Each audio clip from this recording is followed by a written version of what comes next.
We are live and you are first, BZ Mama. How are you? Welcome. Yes. How are you doing? Is it snowing on your head? Hey, Shalama. How are you? Jackie Hughes? Jackie Hughes. Hey, Mira. Hey, Donna.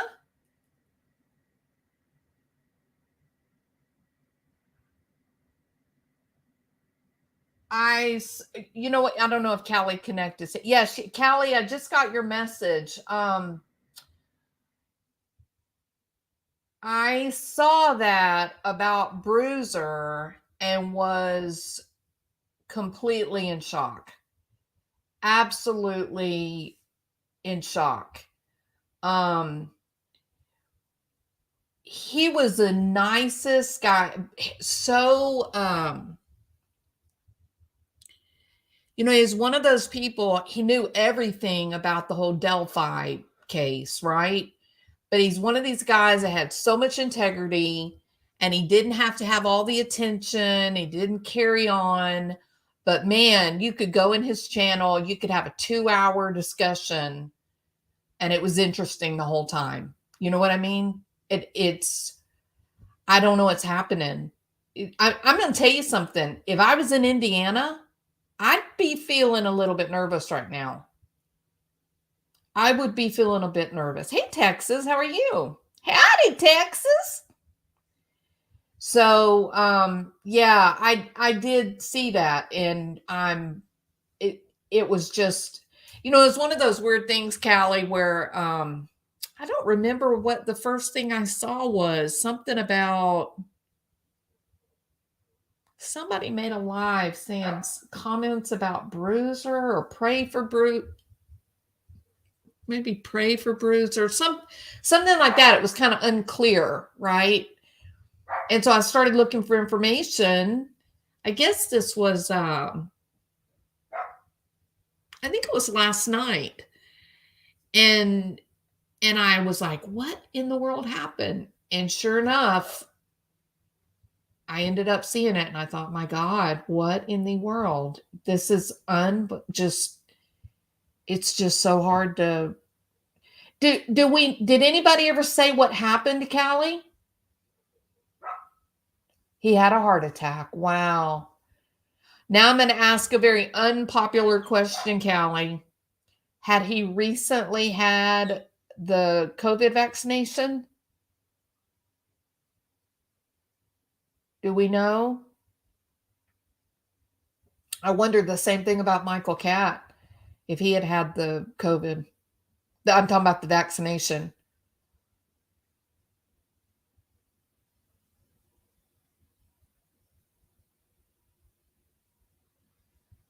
Absolutely, Janessa. Oh my gosh, Janessa.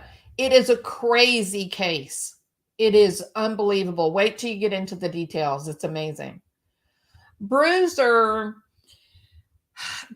is a creator who I guess the only way that I knew him, Callie, was it was through Delphi, right? Or at least that's how we came to be friends, was because of the Delphi content. He lived in Indiana just like Michael Catt, and he passed away suddenly in his sleep. He wasn't that old. Wasn't he like late 40s, early 50s? He's not old at all. Yeah, Hoosier the Bruiser. Yep. So it's a little scary what's happening, It's a little scary. Bruiser was the one that donated $100,000 to Abby and Libby Reward. Now that he is gone, I can tell everyone. Oh my God, Callie. Oh my God.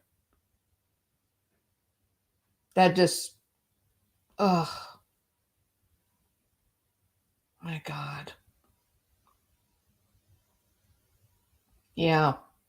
Of all the people, Bruiser was a good guy. Like I said, just intelligent, integrity, just a rational, calm conversation, right? not all the drama. He was an adult, it's horrible that he's gone. It's absolutely horrible. It's a real loss.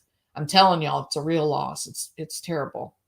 So he leaves behind 3 young children and an amazing wife. Wow. Well, Callie, if she ever needs anything, if she ever needs any help or anything, please let us know. Please. Yeah. What's up with Greeno? Well, Greeno's got some problems right now. He's not making very good choices right now. So he is struggling. But lots of people have gotten themselves straightened up after making some bad choices. So, when he gets ready to get back on the straight and narrow, then everybody will be here waiting. So that's how that is. It is sad, BZ. Yeah, it is. And it was just weeks ago that Michael Catt died. Who Michael Catt, as soon as Delphi happened, he was totally in the Delphi story, right? He's a longtime YouTuber, but when Delphi happened in his own backyard, I mean, that was kind of his thing. So right there, you got 2 Delphi creators that just in their late 40s, early 50s, just gone, Well, I think it's worse than that. I think he's supposed to be in jail, but he's on the run. If people would stop babying him, he would be forced to help himself. Maybe he could straighten out. Tough love. Yeah, right, Callie. I agree. Yeah. He was torn up, Ellen. Absolutely. Yeah. That's his best friend. Greeno and Michael Catt were completely 100% in this together. They were best friends in real life, not YouTube, in real life. So it's things are very difficult right now for Greeno. So, hey, Melly C, how are you? Okay, so let's get into tonight's topic. We've been talking a little bit about Chandler Halderson, and he's a character, right? He is a character. There's no other way to describe it, unless we want to call him a little psychopath. Okay. Now, if you watch the opening statements, the prosecutor's opening statements, put a 1, because it's probably realistically the best opening argument I've ever seen. Who would agree with that? It was, I mean, when you finish listening to the prosecution's opening arguments, you're just kind of sitting there going, wow, like, what the hell is this guy going to try to say to get out of this? There's no way out of it. He's so busted on so many different levels. There's no way out. There's no way out. And so you think to yourself, he painted the perfect picture. It was so logical. It was simplistic. It was right to the point. He didn't get overly excited and make it really complicated. I mean, basically what he did, he nailed Chandler. I mean, he just flat out hung that guy out to dry, right? So then you listen to the prosecution statement, and when you get to the end of it, you're just sitting there going, damn, how did they even hope to have a defense, right? And I've even had a bunch of you guys that have sent me emails and said, what's the defense going to be? Like, what are they going to say? And here's why I think that the defense attorney gave the shortest defense arguments in all of history, right? She basically stood up and said, don't believe anything you hear. It was over, right? Because what can she say? What can she say?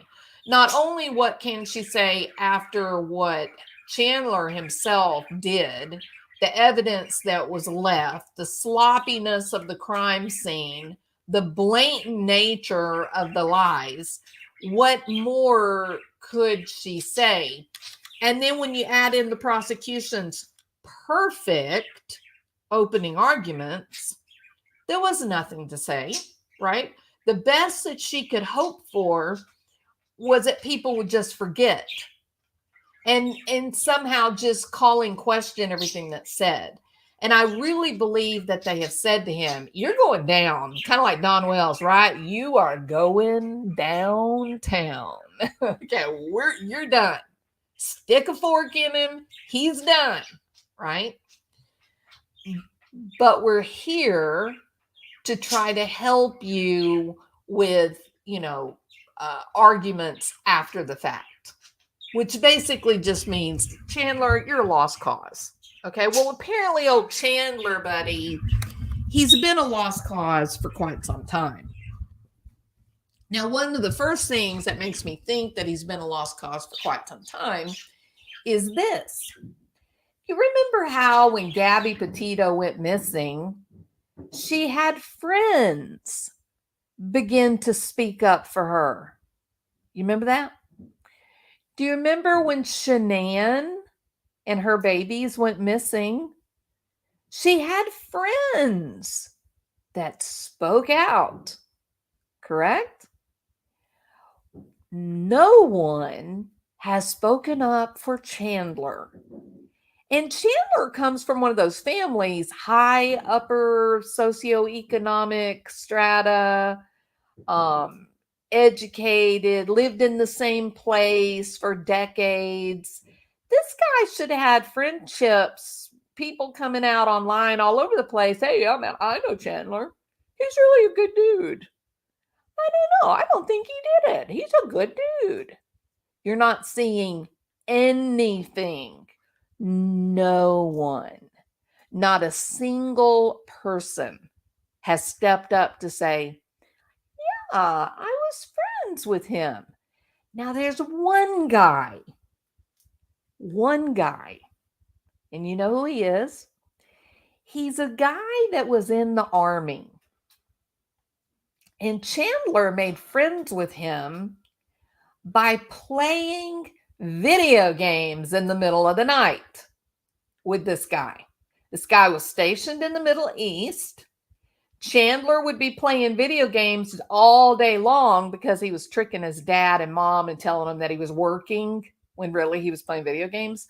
And his friend, who was in the military, was overseas, and it would be nighttime in his friend's time zone. And so they made good friends. And in fact, when the guy got out of the military, he actually made a trip to Wisconsin to meet Chandler. And he brought with him a high-powered rifle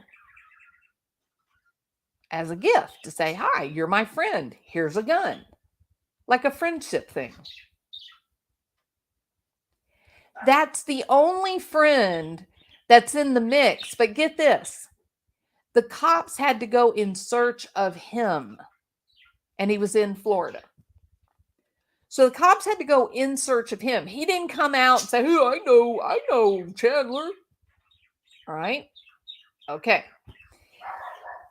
So I think that the goal of the defense is to lay low and not attract any attention and hope that the people on the jury have a bad memory. I think that's the goal. But here's one thing that we are certain of. As good as the opening arguments were, what do you think the closing is going to be?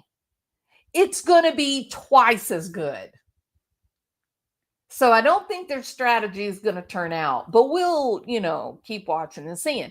In the meantime, I keep having this thought: how in the world is this guy sitting there day after day after day, being humiliated because his lies are being spread all over the world? I cannot imagine being Mitchell. Mitchell actually was everything that Chandler was not. Mitchell had graduated college. Chandler flunked out his first semester, and then he proceeded to lie for 3 years that he was going to college. He is a complete antisocial personality disorder. Completely. To lie for 3 years as you take the money of your parents and you spend the day playing video games while your girlfriend is working 2 jobs with the belief that you guys are going to get married and you're going to be some rich, famous so and so, and she's going to be the lady of the house. You are an antisocial pig because you are using everyone in your life, right? For 3 years, he said, "Oh, yeah, I'm going to college." "Yeah, Dad. Yeah, I'm going to college. In fact, I'm graduating next semester, Dad." Meanwhile, back at the ranch, he was enrolled in college 1 semester and he failed. I mean, when this guy lies, he lies big, right? Well, what's the best way to cover up one big lie? Tell an even bigger one. Well, what could be bigger than spending 3 years lying and committing forgery to say that you are enrolled in college? Well, you just say, "Hey, when I graduate, I've been hired. I'm going to work at SpaceX." Right? Now, what I can't figure out is what was his plan? What were his plans with the girlfriend? If she is innocent of knowledge of what happened to his parents, then you would have to believe that he was planning on leaving and never looking back.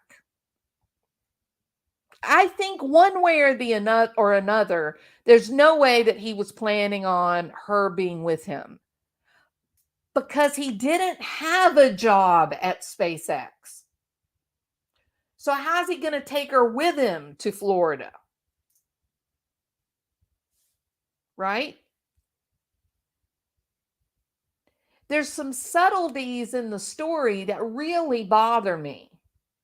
But the way that the prosecutor laid out the arguments, he tells a tale where all of the lies, all of the using, all of the misleading and cover up, all of that was about to be revealed, that he had been discovered. His father had unveiled what he had been doing, like Casey Anthony, remember that?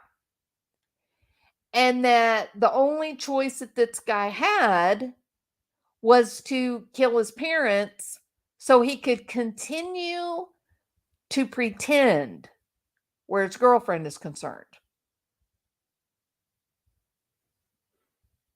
That's kind of what I gathered. But how do you hide something like, "Yes, dear, I have a college degree and I'm employed at SpaceX, and I don't know what happened to my poor old mom and dad," when the only college you've ever gotten was a first semester line of F's, right? It's weird. So as you go back into Chandler's history and you begin to pick out these details, then it becomes very clear you're talking about somebody that very likely was, and it could be diagnosed with antisocial personality disorder.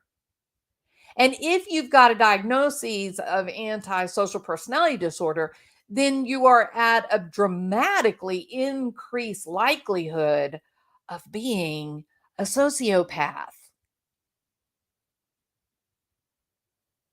So, these are the kinds of criminals that I'm fascinated by. This guy, I can't believe that the extent of his lies and what his thought process was about where it was going to all end up. And when it came down to a choice, when it came down to a choice between his between the truth about him being revealed or the death of the parents, he was wholeheartedly committed to the death of his parents. It's so weird, right? It's such a strange thing. And you know what, Meep? That detail right there, that detail that they found evidence of the mom and dad's skulls being burned in the fireplace. I thought to myself, what kind of human being has the ability to do that? I'm talking about has the ability to cut the head off your parent and then further desecrate their body by putting them into fire. The kid was absolutely filled bonkers with narcissism. Do y'all believe it? I believe these actions, this behavior, to me, this looks like antisocial personality disorder fueled by narcissistic rage. That's what I believe happened. I think when his dad called the college and said, "Hi, this is Chandler Halderson. Here's my social security number, and I need to know where my transcripts are." And he was unveiled. I think when Chandler realized what his dad had done, I don't think not for a moment did Chandler go, "Oh, shit, they're about to find out about me." I think he went, "You son of a bitch, you had no right to dig into my life. What do you want to bet?" I guarantee you, not once did it occur to him that he was responsible for the bad things that were about to start happening. What did that text mean to his girlfriend? "Oh, I had planned for such a good life and now it's just all falling apart." No, you didn't plan anything. You went to college one semester and you failed. You didn't go to school for 3 years. You never had a job for 3 years. You have no accomplishment whatsoever to get a job. So exactly what is it that's falling apart right now? Except your lies. But that's not the way he looked at it. That's not the way he looked at it. He looked at it like, "Oh, look, my dad invaded my privacy. How dare my dad call and impersonate me?" That is how he looked at it. And so the level of violence, he didn't just shoot them and then like bury them. He slaughtered them. He beheaded them. He desecrated their existence, their bodies, their spirit.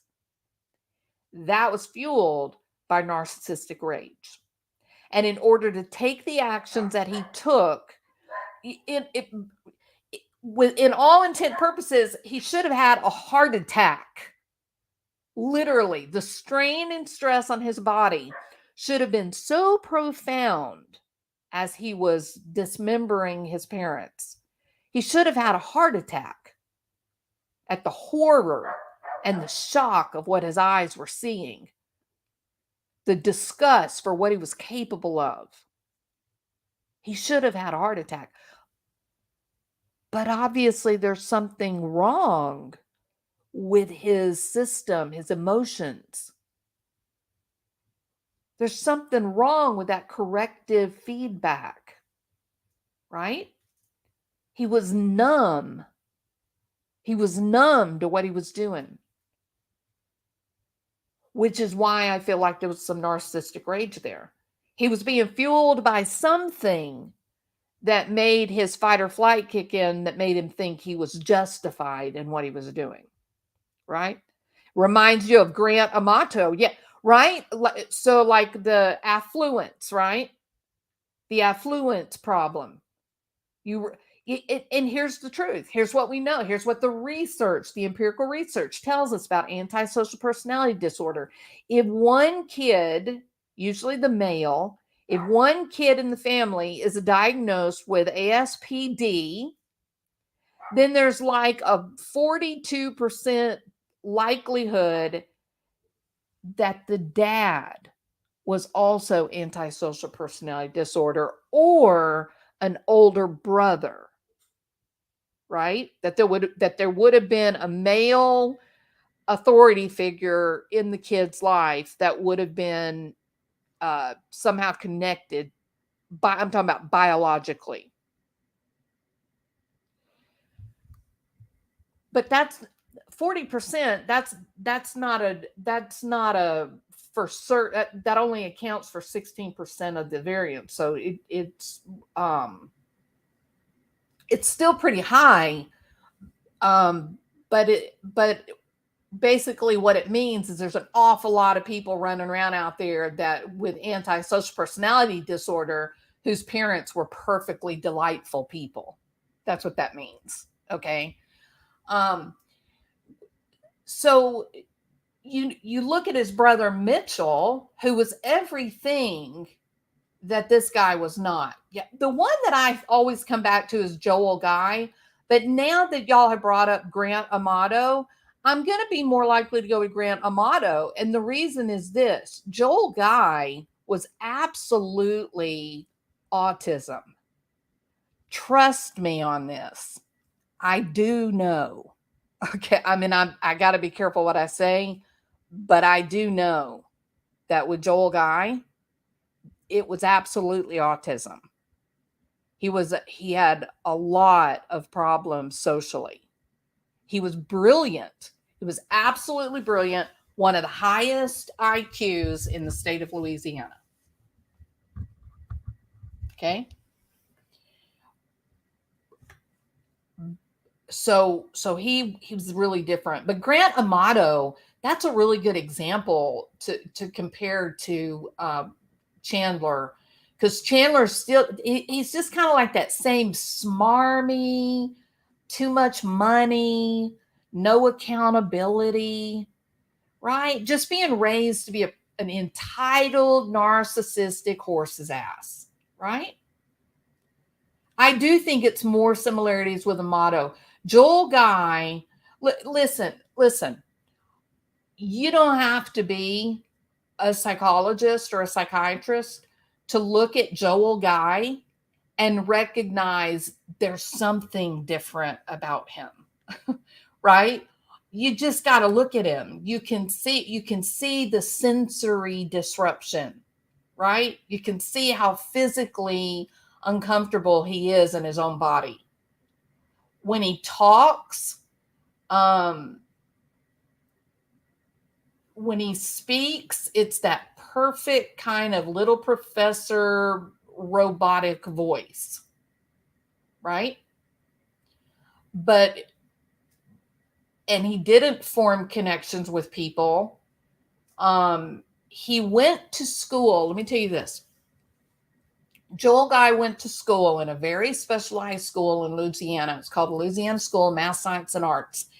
It's a state-funded public school, but it's reserved for the most brilliant of Louisiana students. They only accept about 200 males and 200 females each year in high school. The kids that are chosen live on a college campus. They live there. It's like a boarding school. They live there, and every single one of their teachers has a PhD in their field. So you've got to imagine 9th, 10th, 11th, 12th graders going to school being taught by PhD level people. These are brilliant kids. my own son went there. And I think when he went there, they had I think that year there were like 170 boys. So there was less than 400 people in his class, and even fewer than that actually were able to graduate. But when I say that this is a group of kids that they're the future surgeons and they're the politician. I mean, there's Louisiana politicians who were at that school.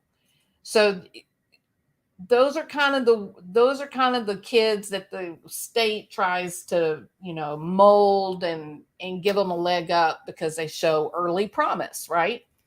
Well, that Joel Guy was one of those. Hit high IQ, really, really brilliant kid. But he had Asperger's, or he was on the spectrum, and he was a loner. He just couldn't connect to anybody. He ended up making friends, obviously, with his roommate, and other than the relationship that he had with his mother, the only other relationship he ever had was with his roommate. And he and his roommate were roommates at Louisiana school until they graduated, and then they moved into an apartment. His roommate was absolutely brilliant with no autism, so he had great social skills, and he has gone on to have a really, really brilliant, colorful career in, I believe, Virginia. He does something with infectious diseases. He's a researcher. So, we've got another kid that graduated from there that's an admiral. Yeah, these were like really, really exceptional kids. So the story of Joel Guy is it's tragic because he was one of those people that, really should have, he had the tools to have a good life, but because nobody could overlook his high IQ and say, hey, wait a minute, he may be really smart, but he can't look you in the eye. Maybe we better do something about that. Nobody helped him with the whole, socialization part of it.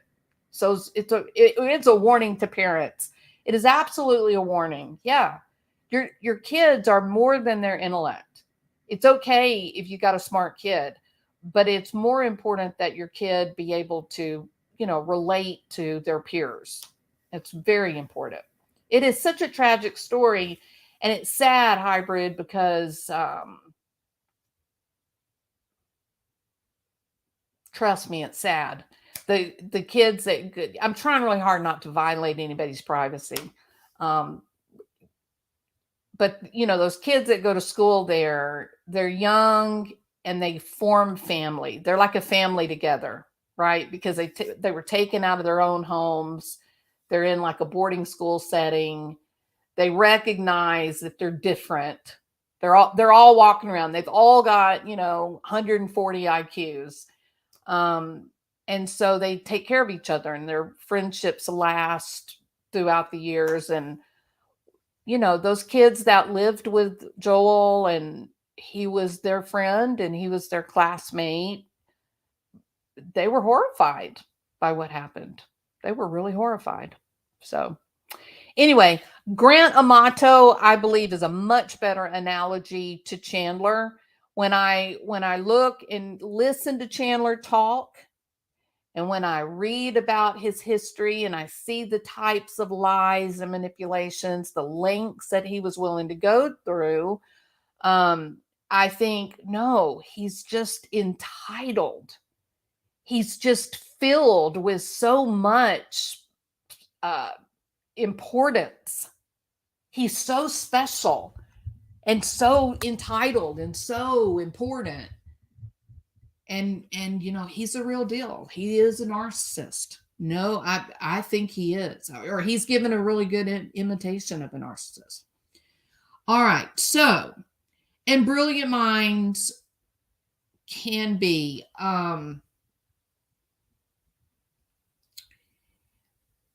there is a reason that kids with very high IQs, there's a reason that they fall underneath the heading for special education. And it is because it is a difficult path developmentally to have the emotional maturity of a 10-year-old, but be sitting in a high school calculus class, right? They're putting you in a bus and driving you over to the high school for your math classes, and all the kids in the class are looking at you going, "Hey kid, what's the answer to this? Oh my god, he knows it. Oh my god, he's such a freak." But the little kid doesn't know he's a freak. The little kid doing calculus is no different than the little kid saying 2 plus 3 is 5. To him, it's just what his brain does. But emotionally, he's a little kid.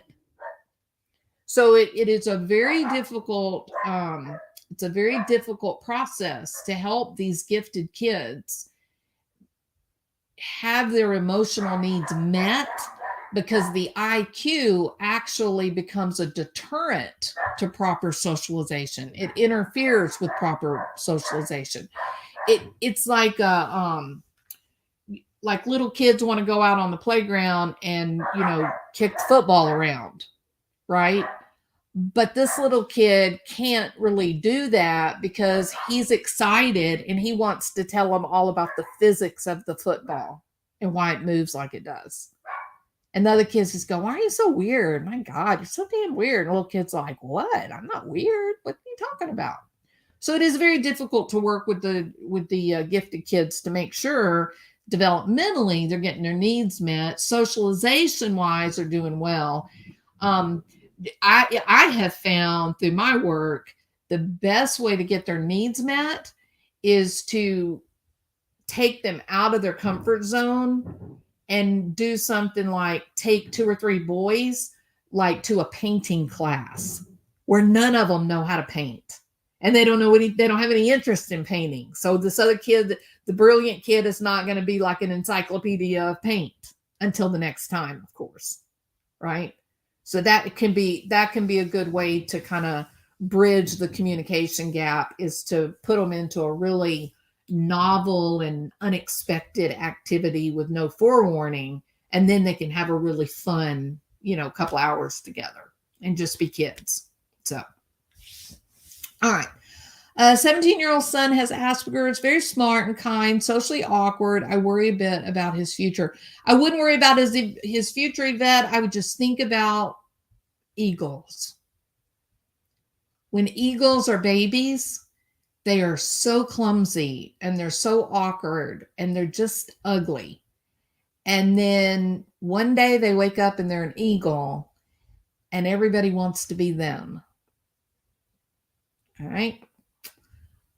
He's got a lot of present time to do. Starting at 23, he is going to do life. What's the story? Okay, so I don't know this. I haven't looked it up. What's the story on death penalty in Wisconsin? No death penalty? Have y'all looked it up? Au contraire. He can be taught to kick a football, literally, unless you remind him not to do it, literally.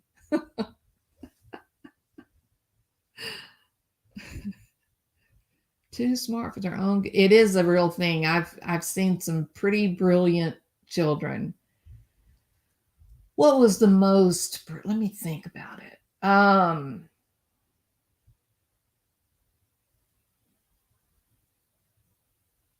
had a 9th grader graduate college.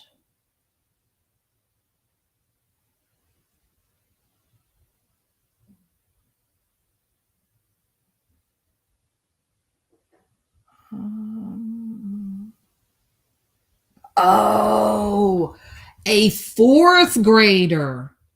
A 4th grade. This was cool. Yes, this was cool.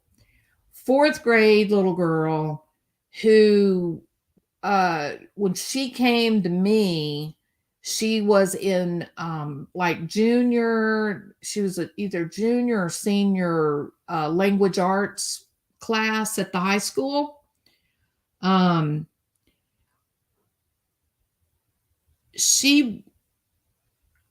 when she wrote, it was really a weird thing. When she wrote short story, she was on her way to writing a second novel, but she mostly wrote these short stories, right? And so she had this book, this big set of book. She would write the short story, but that wouldn't be what would really take all of her time. She would get all bogged down in drawing pictures to illustrate her short stories. But what was so weird to me about it was that because for a while I kept saying to one of my colleagues, I don't think she's writing these. I think her parents are writing them. I think her parents are writing them and saying that she's writing them. Right. I mean, that was kind of like, that was what I was thinking, because you'd read these things that she was writing, and it was like the themes that she would put into the stories were way too advanced. Like questions about moral development, right? Y'all know Kohlberg. That there would be these subtle differences, like the whole medication thing. Is it okay if you break into a pharmacy to steal the medication that'll save your child's life? Dilemmas, like that. And she would write about these things, and they would be woven into her stories. Stories would be really great, brilliant, entertaining, wonderful. But then you would stop and you'd really think about it, and you'd think, but wait a minute. She's 10 years old.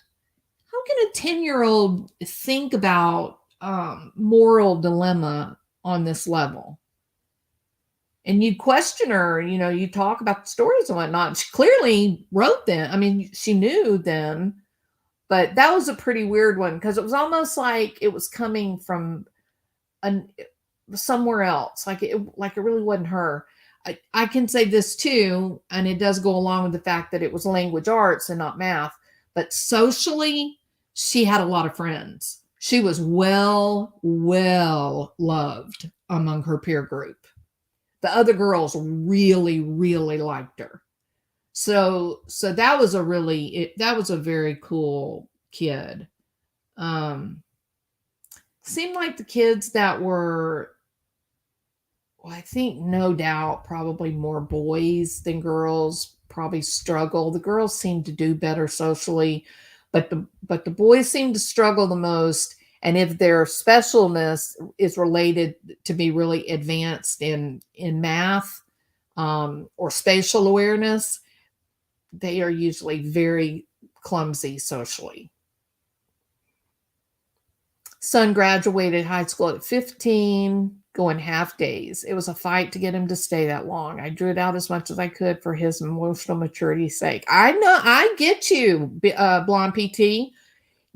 Because in your heart you recognize, even though my kid has abilities in the adult range, in no way would those people be their peer. They're not going to have satisfying social interactions with that group. So it is a juggling act. It is.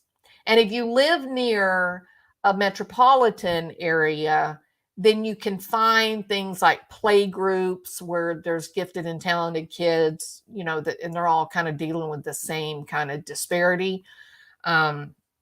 But if you're rural, like we lived out in the country, it can be very hard for the kids to understand why they're so different. It's harder now. My son's older. He graduated college at 20. He's 10 years younger than his coworkers, his friends, partying years from graduation. He's 23 and engaged. Ugh. It'll be okay, Scottie Nona. I know it's hard. We gotta let him grow. All right.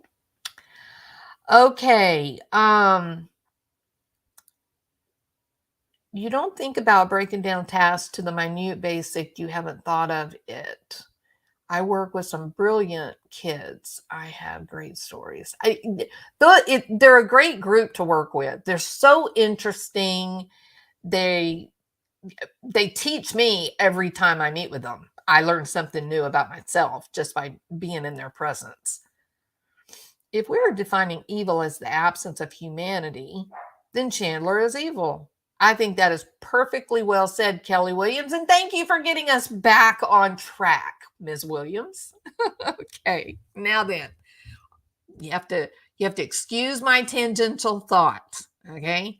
So let's get back on this deal between the little narcissist Chandler, or is Chandler evil?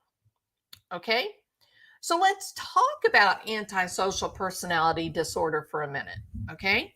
Now we've got some specific, diagnostic criteria and whatnot, but I want to talk a little bit, just some narrative about what is antisocial personality actually. So we call it ASPD. Y'all thought I was going to say ASPC, and I should have, because in truth, these people are animals. Okay? Not human beings like me and you. They're literally animals. So those people that are diagnosed with ASPD, they it is pervasive. It seems like doing the wrong thing is a habit they have. And we look at it like that because it is in their norm, it is their expected behavior to violate the rights of other people. They don't give consideration to others. They have zero remorse for anything they've ever done. In fact, if they do something that could harm another person, they have an uncanny ability to point the finger and say, "You caused it. Don't make me responsible for your unhappiness. I'm sorry I cut your arm off, Dad, but you shouldn't have called the counselor at school. You caused this by calling the counselor at school and unveiling my lies." Okay? People with antisocial personality disorders, these are the people that generally become the criminals, the big criminals, felonies, right? They live on the edge of society, just outside of the reach of common, decent people. If they have a problem and they need to develop a solution, the solution inevitably will include the manipulation of other people. They don't mind if they hurt you.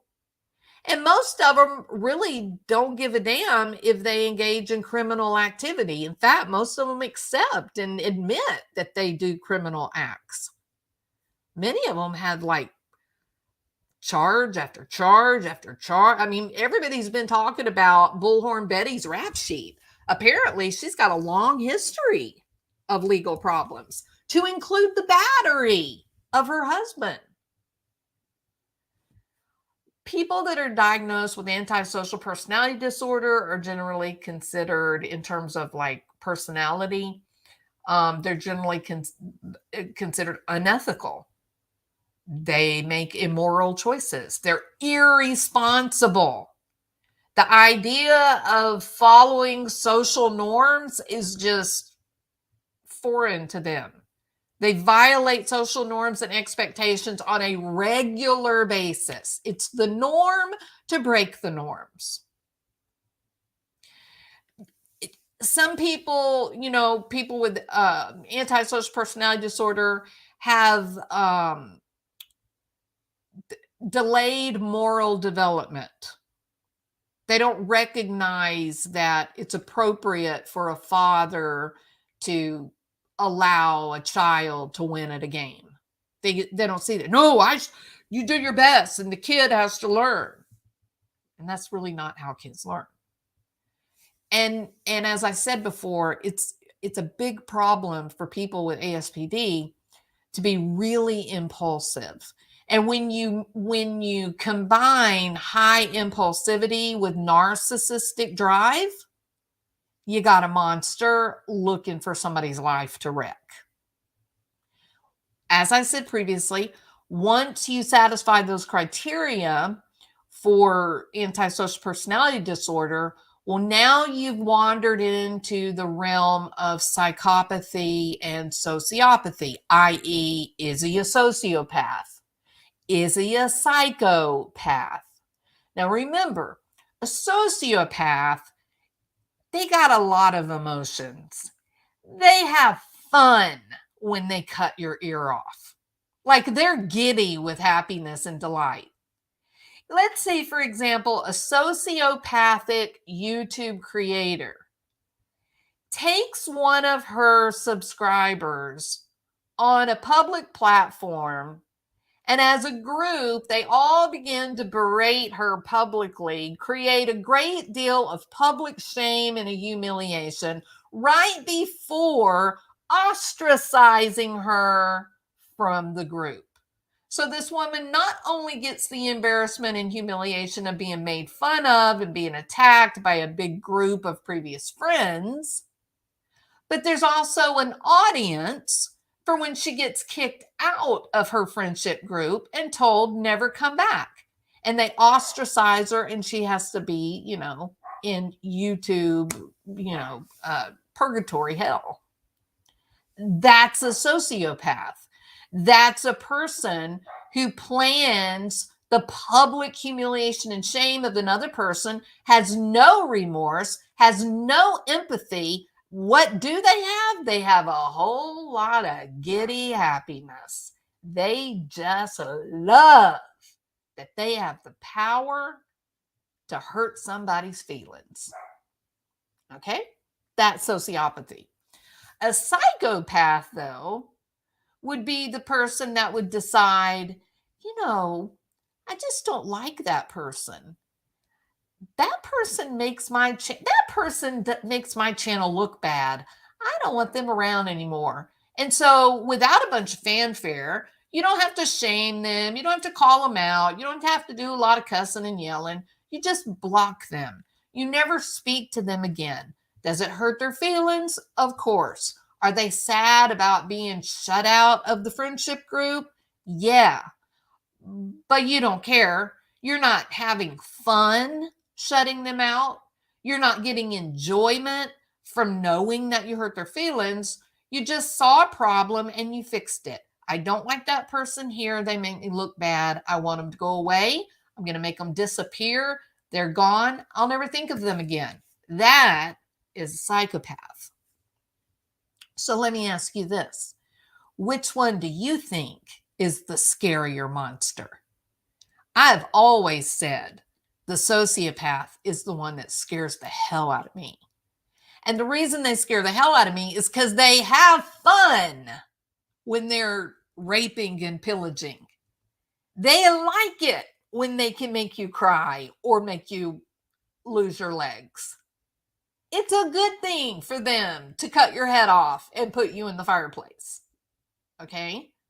That when that joy comes, that is an external reward. That is what we call positive reinforcement. And that is the thing that dopamine creates the likelihood that you will engage in this behavior again sometime in the future. So if your husband cuts the head off of the parent and puts it in the fireplace and is having fun telling you about it, then be very careful, because you yourself now are in danger of losing your head because he liked it. He's probably going to repeat it with someone close to him sometime in the future. Okay. All right. Now then, so people that are diagnosed with antisocial personality disorder, they basically have a way that goes against the rules of society. They do not abide by societal or cultural norms. Laws make them no difference. They do damn well what they do, and they do not give a damn what is considered acceptable behavior from anyone.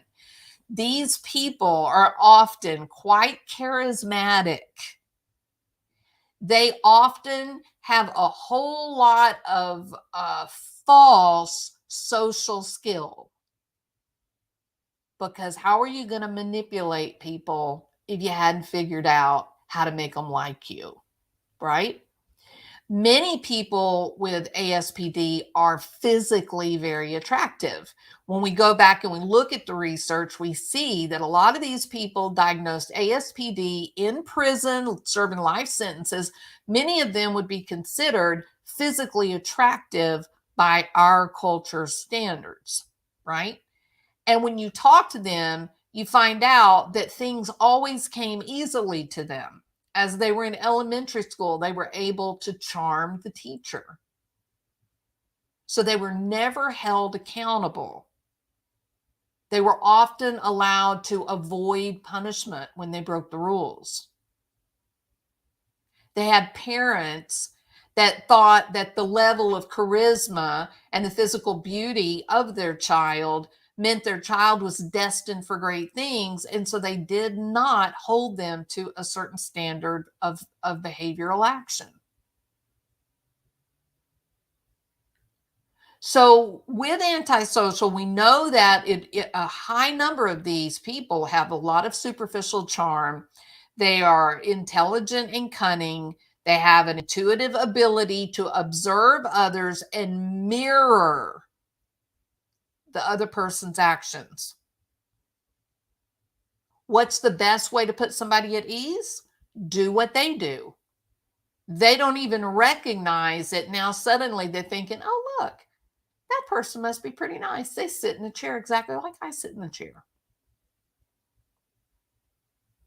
So antisocial personality disorder, again, the minute you can satisfy that diagnostic criteria for ASPD, then you've got to consider psychopathy and sociopathy, because that can be a big game changer, right? Now, what are the specific diagnostics for ASPD? Well, first of all, person's got to be 18. They would have been behaving in ways that would have gotten them a diagnosis of conduct disorder before the age of 15. And DSM-4 changed.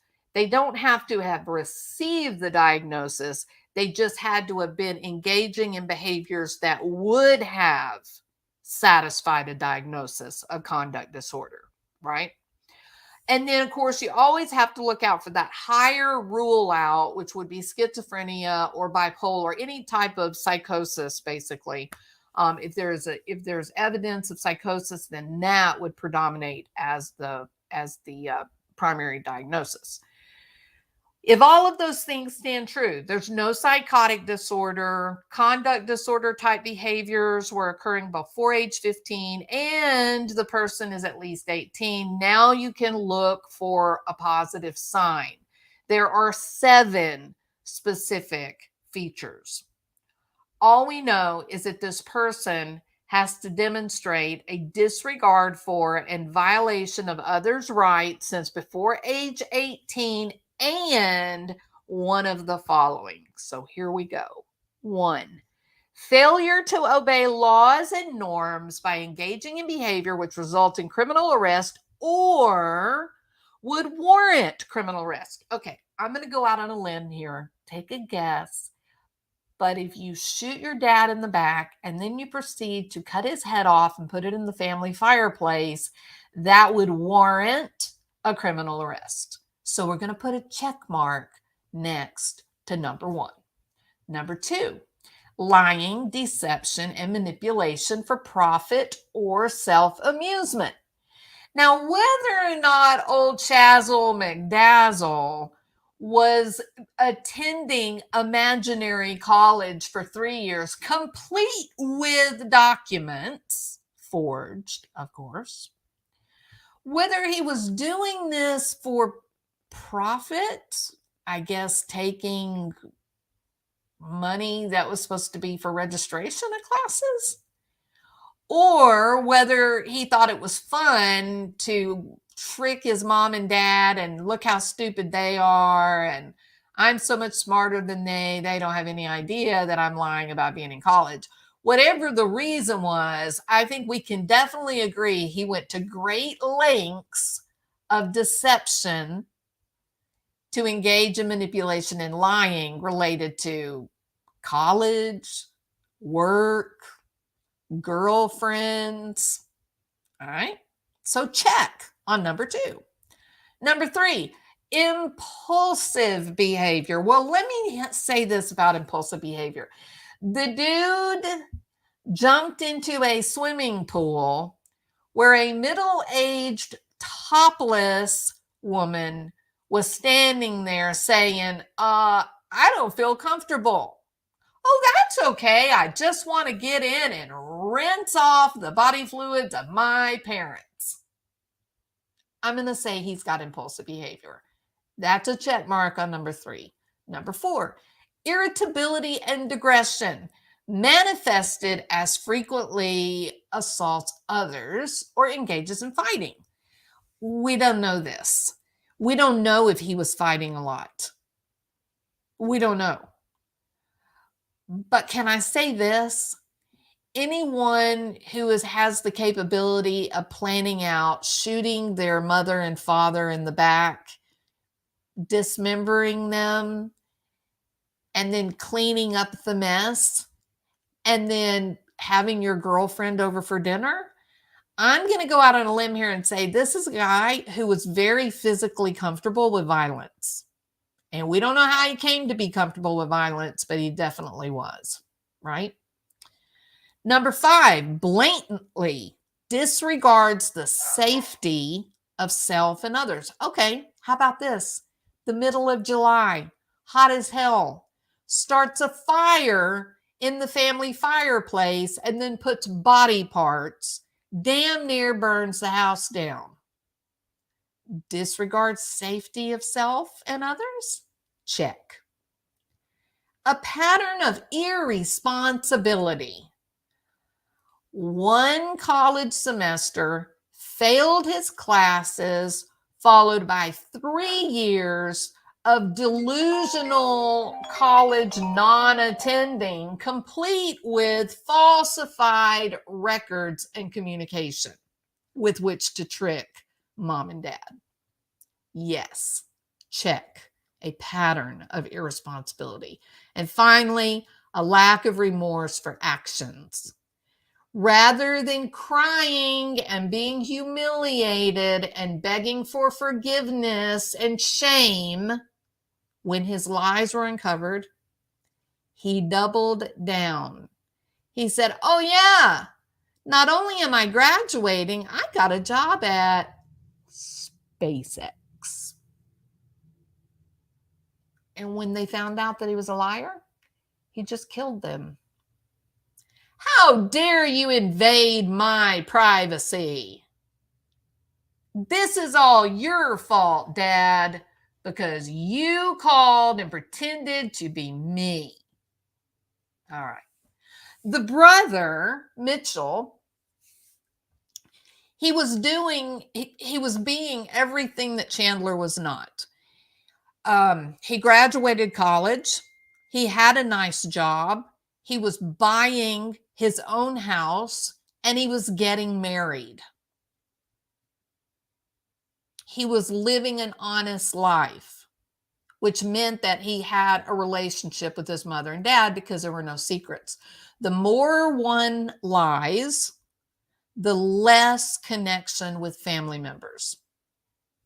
Because lies cause a person to have to put up a wall.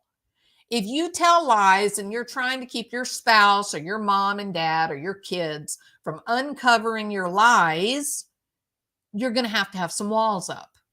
And for a person like Chandler, where his entire life was really just a myth, he was literally living in a state of delusion. And he finally backed himself into a corner. Oh my God. You know, he had gotten to the point that he was so used to telling a lie to cover a lie.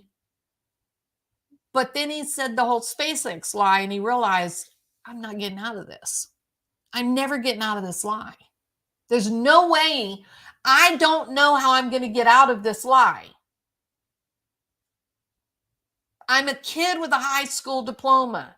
That's it. But I've told everybody I'm about to have a college diploma and a great job at SpaceX. I can't get out of this. I have to do one of two things. I have to leave them all behind, abandon them so that they can never know what I really am, or I just have to kill them before they find out what I am. And I got news for Cat. I think Cat should be happy as hell that he was caught, because guess who was next on the list for being silenced? If he could kill his mom and dad, he could kill Cat. Who believes that? You see the text messages from his mother? They were well attached. She was a warm and loving mother. She was a responsive mother. She would do anything for him. She was a good mom. That is very, very unusual that a young man has the ability to harm his mother. That is very unusual. So, Kat, you ever stumble upon this? Let me tell you something, girl. Those police officers saved your life. If he could do that to his mama, he would do that to you. Promise you. Absolutely promise you. So, all right. Have I made my case? Would you say yes, Chandler does appear to be frighteningly similar to someone with a diagnosis of antisocial personality disorder? Yeah. All right. Okie dokie, people. And then BBT. When I got to that part, I was just like, oh my God, what did he do? Look, in my mind works in really weird ways, BBT. I'm a really visual person. And so in my mind, I had this horrible image in the middle of the night after watching the video of the flickering window, and I was just sitting there thinking, oh my God, I bet he was talking to them. I bet he was that detached that when he put their heads in there, I bet he was screaming at them. I bet he was angry with them. I bet he was. Who thinks there'll be a movie made about this weirdo? You think Chazzle McDazzle is going to get a movie made? PBT. Yes, we clinical people, we get to hear all of the really scary stuff. Hey, there are some scary people on this planet. Trust me. I had a situation. It wasn't my patient. It wasn't my patient. It was the father of my patient. And I just remember sitting there listening as he's telling these stories. And I just remember thinking to myself, what is wrong with people? Like, where do people come up with the ideas of what the dad, had done? There's some horrible, trust me. And it seems like to me, the scariest ones are the ones that seem to be really, really normal, like the whole Chris Watts story. But maybe that's just because, it's on hindsight, right? But when you see some of these monsters and they just seem to be so soft-spoken and sweet and they're hiding a monster,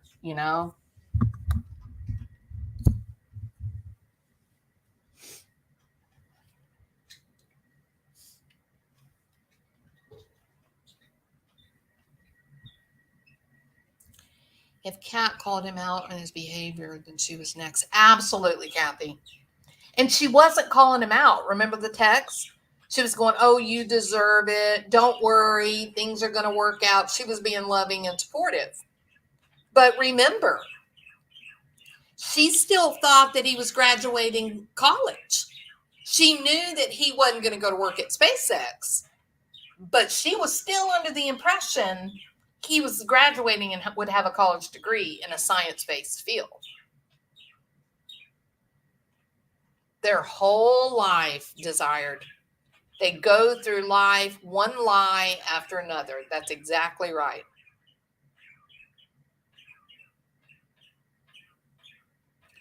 Exactly, Kathy. Screaming at his parents because they found out the truth. Why couldn't you just mind your own business? Why didn't you just stay out of my life? Why didn't you just blah, blah, blah, right? That's exactly, I guarantee you he was acting that way. Narcissistic rage, self-entitlement. Yep. Anyway, I do find it really interesting that there have been no young people that have come out saying, hey, I knew him. That's usually you see them all over Twitter. When these big tragedies like this happen, you can go on Twitter like a couple of days after the story breaks, and you begin to see the kids coming out talking about it. But not this time. Nobody said a word. I haven't seen a single person that said they knew him. I don't think the brother likes him. Did you notice that when he was on the stand? He didn't even look at him. He just seemed really cut off and shut down.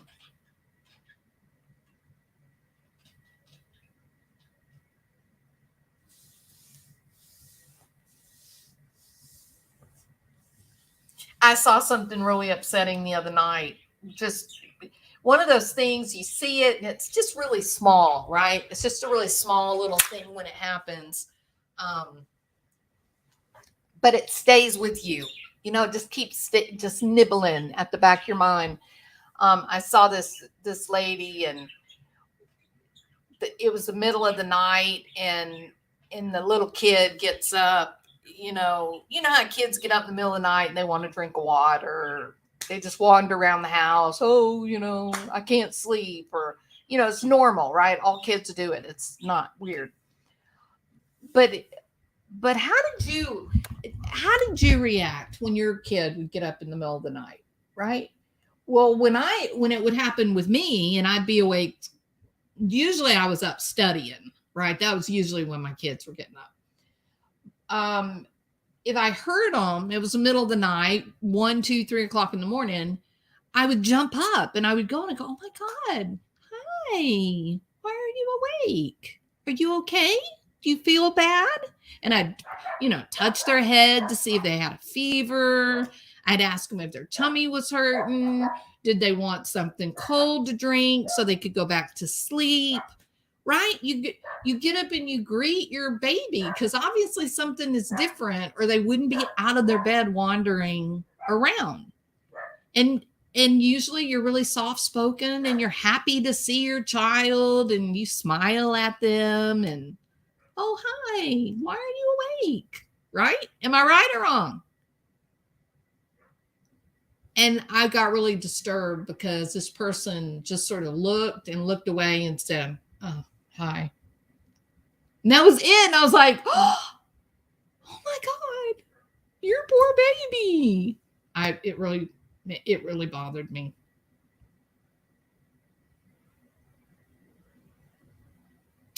BBT. Well, maybe that's fair. But yeah, no, they weren't really habitual awakeners.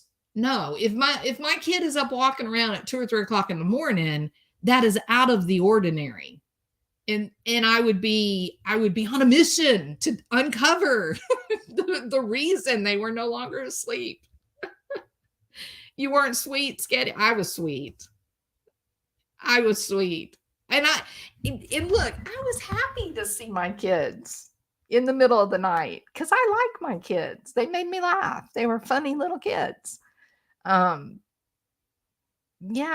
So I don't know. My best friend in the whole wide world, she just like me though. I remember being at her house. We both had little people, and we were up. I think we were watching movies, It's just me and her. Our kids are sleeping, and we were just, talking. And her little boy came toddling into the room, rubbing his little sleepy eyes, like, what the hell are you crazy women doing up in the middle of the night? Right. And she did the same. She jumped up. She was all sweet. And she was like, hi, why are you awake? Did you see Karen? And, it was, you know, but you don't just ignore them like they don't exist. Like the dog just walked in the room. I mean, I even show my dogs happiness when they greet me. What, your Mr. Bananas didn't get thirsty? My Mr. Bananas didn't get thirsty, but usually they had, water beside the bed. Once your kids turned 7, then you began to like them.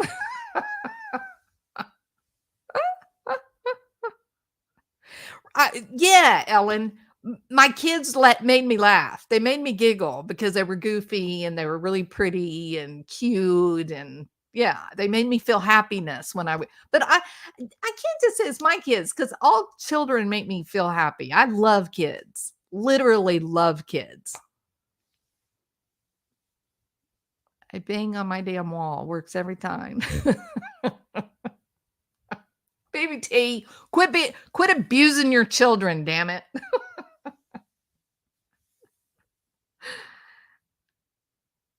Sometimes you're so damn tired, you put them in bed with you. Hey, I've done it a million times, Desired.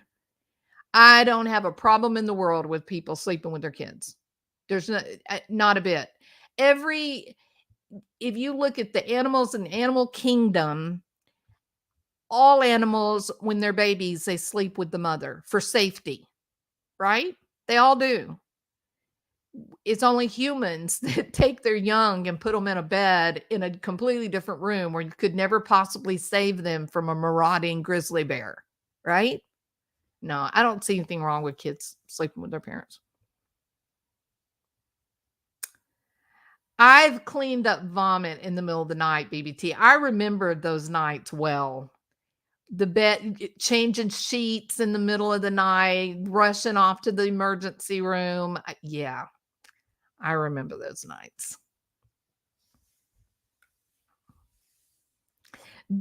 Callie, Bill got a pocket full of vomit one time because of that. And he had to clean everything up, and I was in class, of course. He had to clean everything up, and he said, he got the baby was clean, everything was clean, and he was sitting there later on. He was trying to watch TV. The baby was sleeping like a little angel, and he said he kept sitting there and thinking, I still smell vomit. I think it's in my nostrils. I still smell it. And then he realized his pocket was full of vomit. Projectile vomiting, yes. One day, Bill had my son in the car. He was like around 7 or 8 years old. And I believe they were coming home from school. I think Bill had picked him up from school. And they were coming home, and my son said something, hey, Dad, and Bill said he turned and looked at him. He said just about the time he looked at him, vomit came shooting in a horizontal stream out of his mouth and hit the windshield. Hit the windshield in front of him. And Bill had to pull over the side of the road because he started vomiting. Yeah. So they were both vomiting on the side of the road. I was so proud. I was so proud of my family. Mexico. Oh, Caledonia. Oh, no.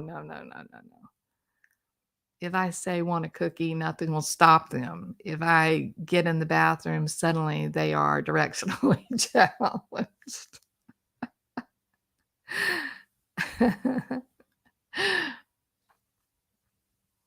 My one son had reflux so bad, my shirts were so gross by the end of the day. Oh, I'm sorry, Desired. Me too, Desire. I love cuddle time. Absolutely.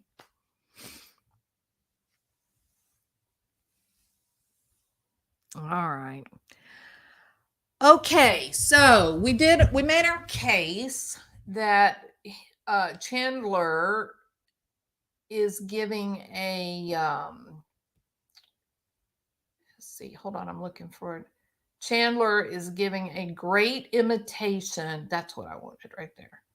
Chandler is giving a great imitation of someone with antisocial personality disorder.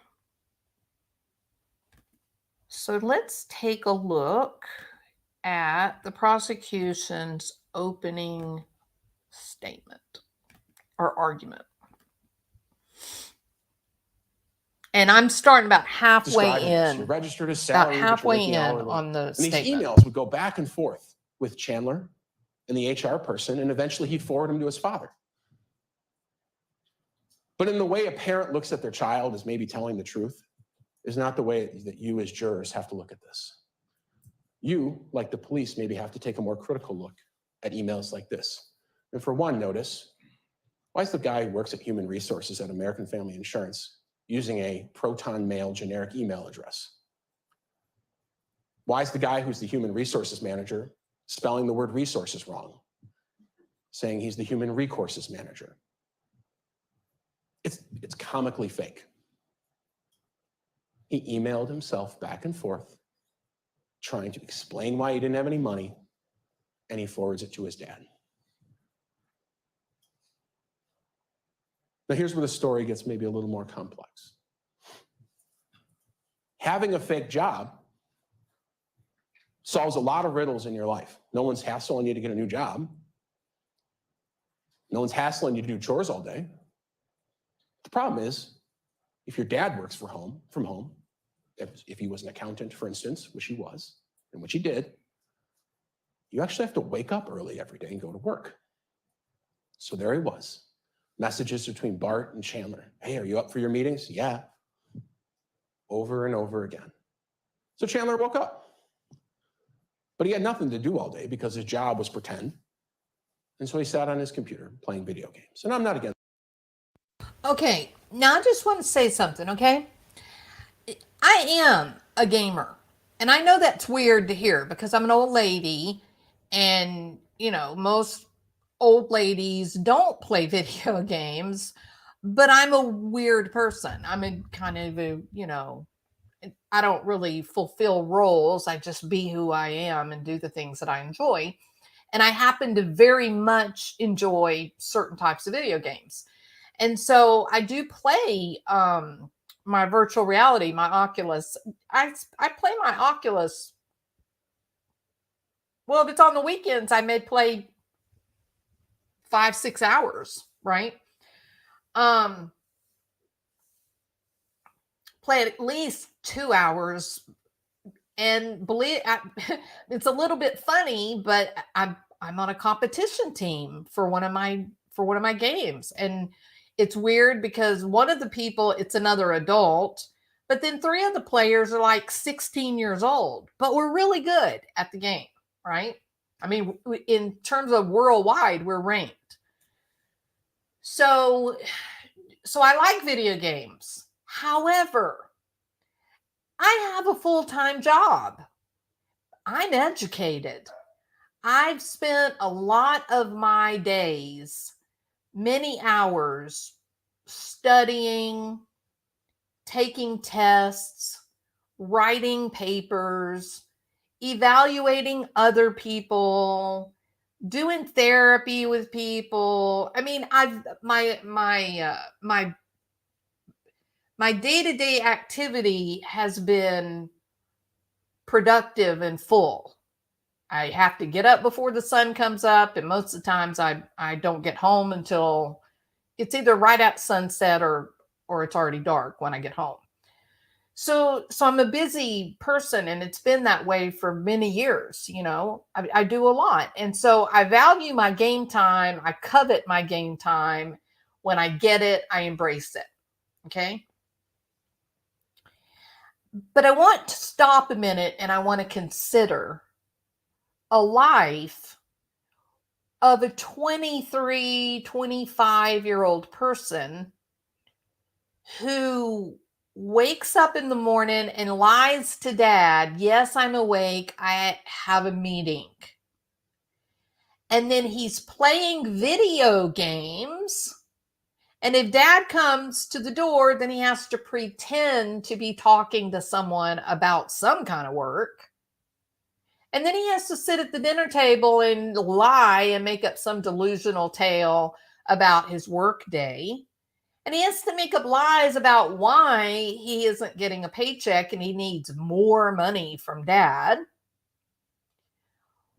I want you to think about the loss of productivity involved in that type of lifestyle. And what does that do to somebody's self concept? The image that they have of themselves as they know, man, I'm just doing nothing. I'm at the beginning of my life. I've not ever done anything. I'm lying about being everything that my brother is already being. But in reality, I'm not making any forward movement at all. Think about that. I don't I I I think back to those days in my own life and I think about how hungry I was to uh have accomplishment, right? That was my thing. I was super duper proud of my dad. Like I was really, really, really, really, really proud of what my dad was able to accomplish in his life.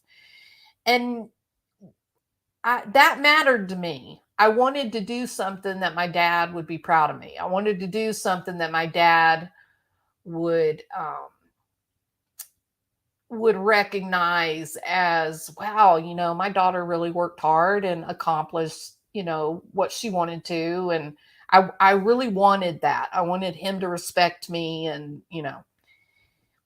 I can't imagine what was going on in Chandler's head to be living that kind of lifestyle. I can't even imagine at this point in my life, and right now, I'm in a situation that I have drawn the line in the sand, the proverbial sand. I have made a decision to restructure and reorganize so that I can do more of the things that I love and I can spend more time on my health and still do the job that I love to do. But I've made a commitment to have a balanced life, right? To that things have been really heavily weighted towards, work, work, work, work, work, work, work. And at my age, I'm ready now to kind of return to a lifestyle where being relaxed and well rested is the norm, where I can go work out every day and I can go for my walks and I'm ready to get back to that kind of relaxed, kind of healthy lifestyle.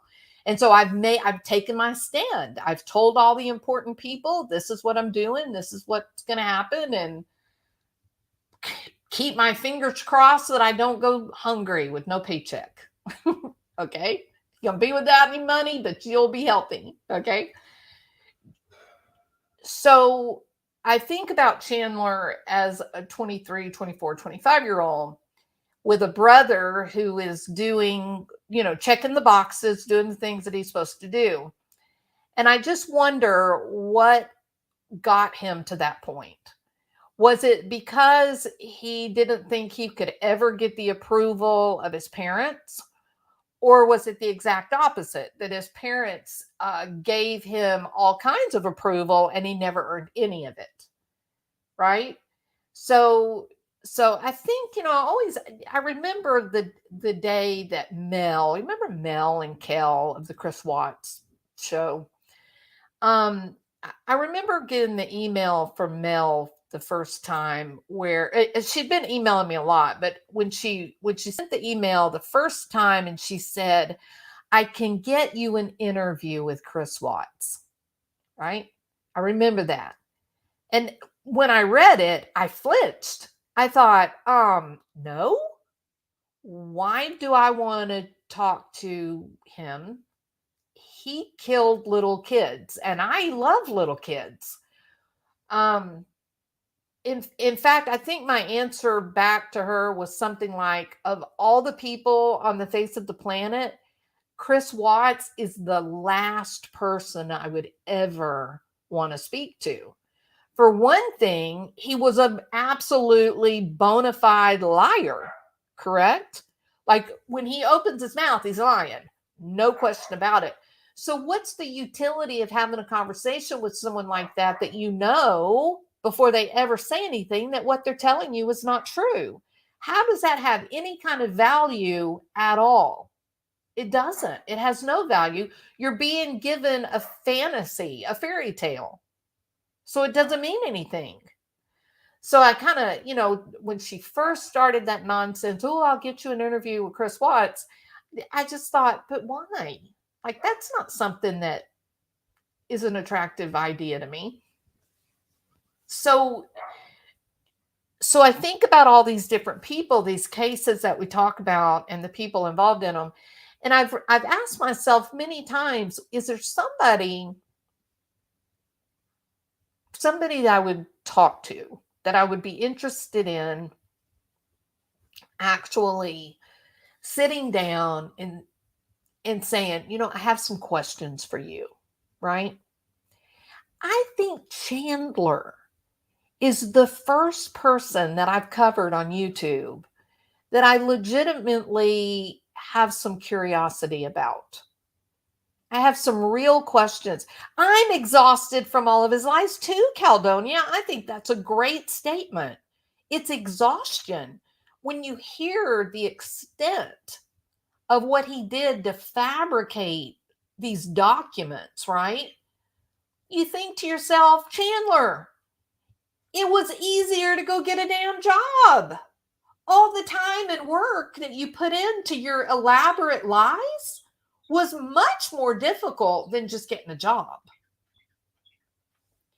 So I think it would be interesting to talk with Chandler if he would answer questions, right? I have some very specific questions that I think would be really illuminating, that the trial hasn't given us any idea. The first one, what kind of parents? Did his parents withhold approval? Was it impossible for Chandler to get any recognition? Or, this is what I suspect. I suspect that Chandler was celebrated simply for existing. That he did not have to do anything at all, but his parents told him just how damn great he was. That's what I suspect is true. So that would be one of the first questions I would ask, would be about the parenting and the approval and the dynamics there. The second question would be, I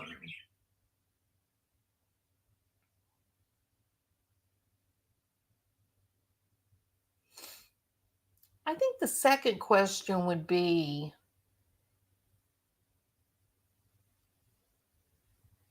well,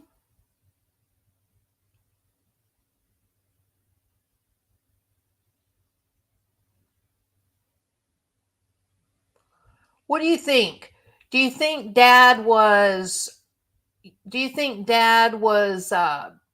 punitive? Do you think that he was harsh when he would punish, or do you think he was a pushover?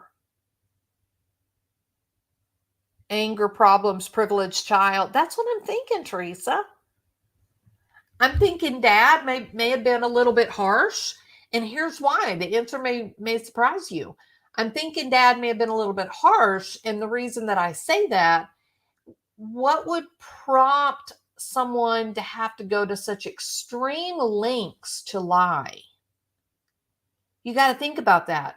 What was it that Chandler was trying to avoid with the lies? I mean, it must have been whatever he was trying to avoid must have been bad, because he made such big, elaborate lies. Which makes me think, he was scared. He didn't want to deal with his dad. I don't mean he was scared physically for harm. I mean he didn't want to have to go through whatever dad's reaction was going to be if he were a failure. That in some families, if you're not like really successful and everything, then you're not worthy. But I don't believe that was this family because of the way that the mom was and the way that they treated Mitchell. I think they were a pretty normal family. But in Chandler's mind, he was avoiding something notable. And maybe it was that he always felt like he was in the shadow of Mitchell. Maybe he felt like Mitchell got so much recognition and he was so great and he did everything right. And everybody said, Chandler, why can't you be more like Mitchell? And so he constructed a series of lies that would make him look like he was on an even playing field with Mitchell. You see what I mean? Sounds like his older brother got the most positive attention. Yep.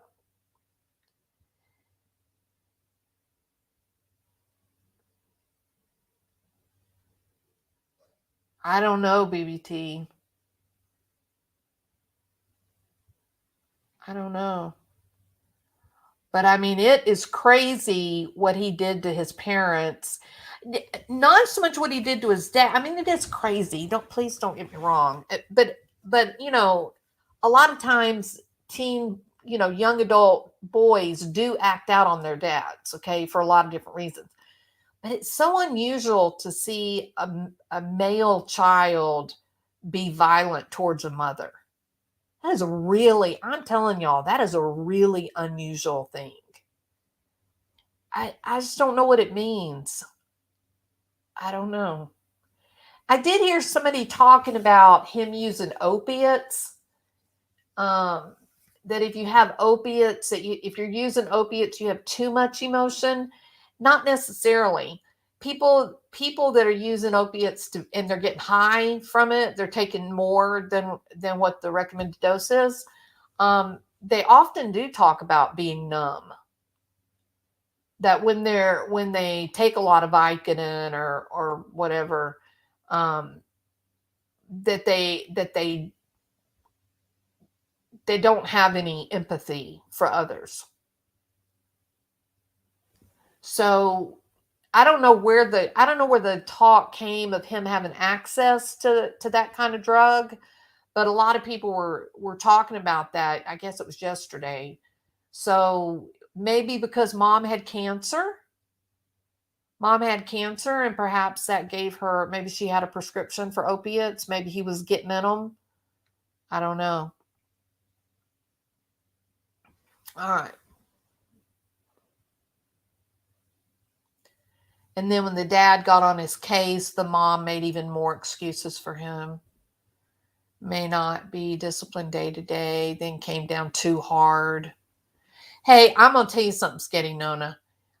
3 years of lies, 3 years of paying tuition that never got paid, being told that your kid was about to graduate from college to find out he had never even completed one semester, that would be enough to make any parent snap.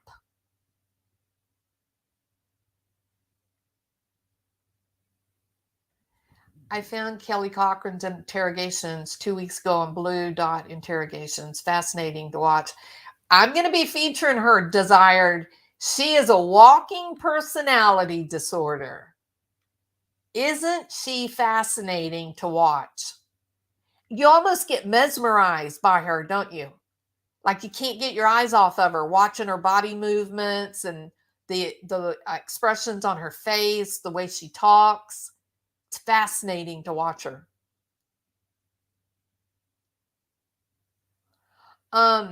Joel Guy put his mom's head in the boiling pot too. It's weird.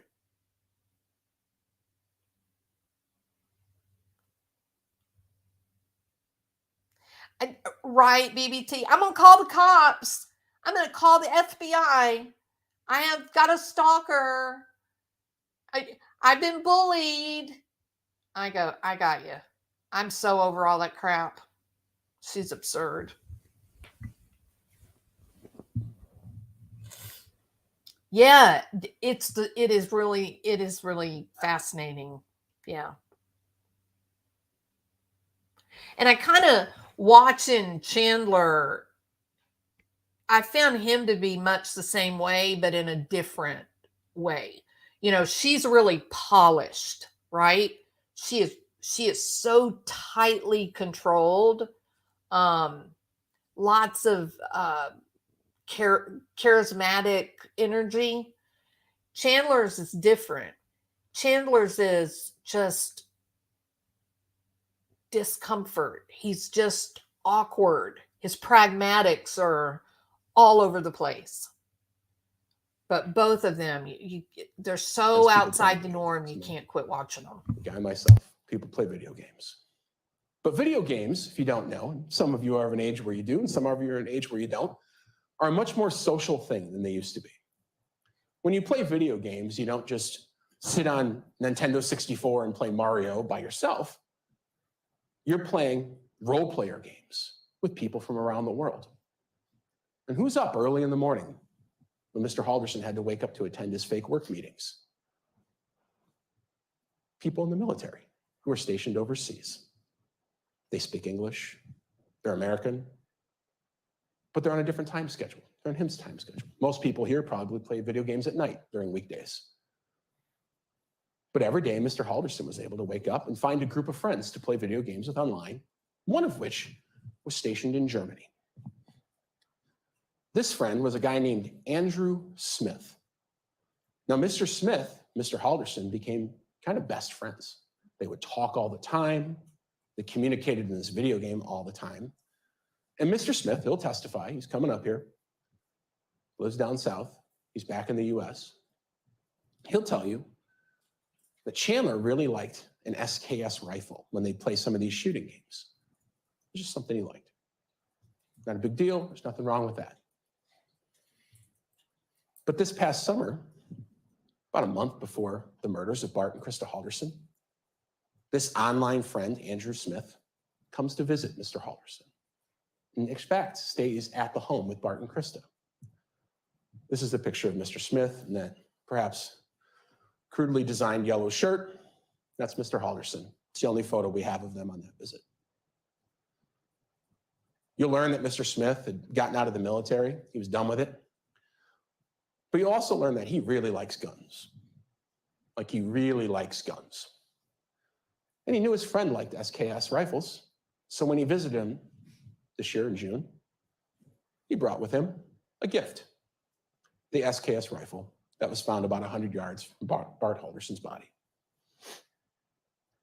Now, you'll meet Mr. Smith, and you'll probably concur with me after meeting him. He's not really probably a paperwork kind of guy. And so when he gave the gun to Mr. Halderson, he wanted to document that he transferred the gun, but he wasn't going to fill out any paperwork. So he just took the serial number of the gun, he put Mr. Halderson's driver's license next to it, and snapped a picture on his phone. There's a clear picture of that. But that serial number matches the gun found in the barn 100 yards from Bart Halderson's body. And before Mr. Smith left, he decided he would gift his friend something else, which was about 400 rounds of high-powered ammunition. Okay, now is it just me, or does it seem like Chaz has lost a lot of weight?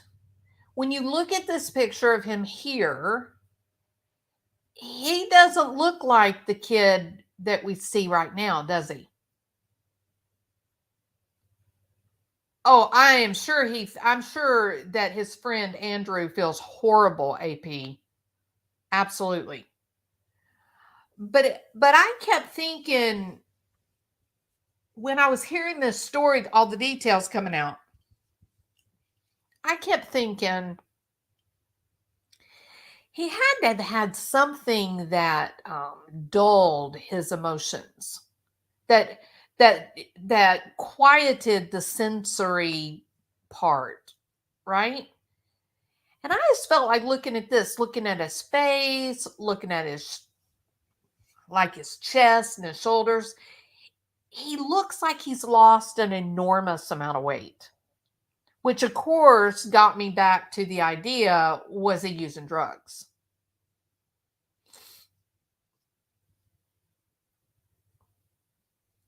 I saw that Sketty Nona that came across one of my suggested videos, but I haven't watched it yet. Hi, Shelly Hodson. Welcome. So glad to have you. Right, Aldo. Yeah, I think when I saw these pictures, I thought, okay, now he looks normal in these pictures. He looks like he's just healthy looking. The way he looks right now, he looks even dehydrated, just, drawn. I mean, yeah. I'm wondering if there were drugs involved. How else do you explain years of lying? I don't know. It's crazy. The kinds of lies he told are mind numbing. Okay, so 3 years you've been lying that you were in college. How are you going to pull that off? How are you going to make up the lie that you're graduating? And then once you've lied to them all and said you've graduated, then what are you going to do about working? How are you going to manage that? But he just doubled down and told a bigger lie. Oh, got a job at SpaceX. It was crazy. He does look numb in the courtroom. He's completely detached, AP. Completely detached. And I don't know about you, but wouldn't you think you would just die from the shame of all you had been caught doing? The embarrassment? To have to sit there while people talk about what you did to the bodies of your parents? I can't, but he's doing it. He has not shed not a single tear, it doesn't look like. Didn't shed a tear. It's weird. But anyway, I was struck thinking, gosh, he doesn't even look like the same person. Looks dramatically different.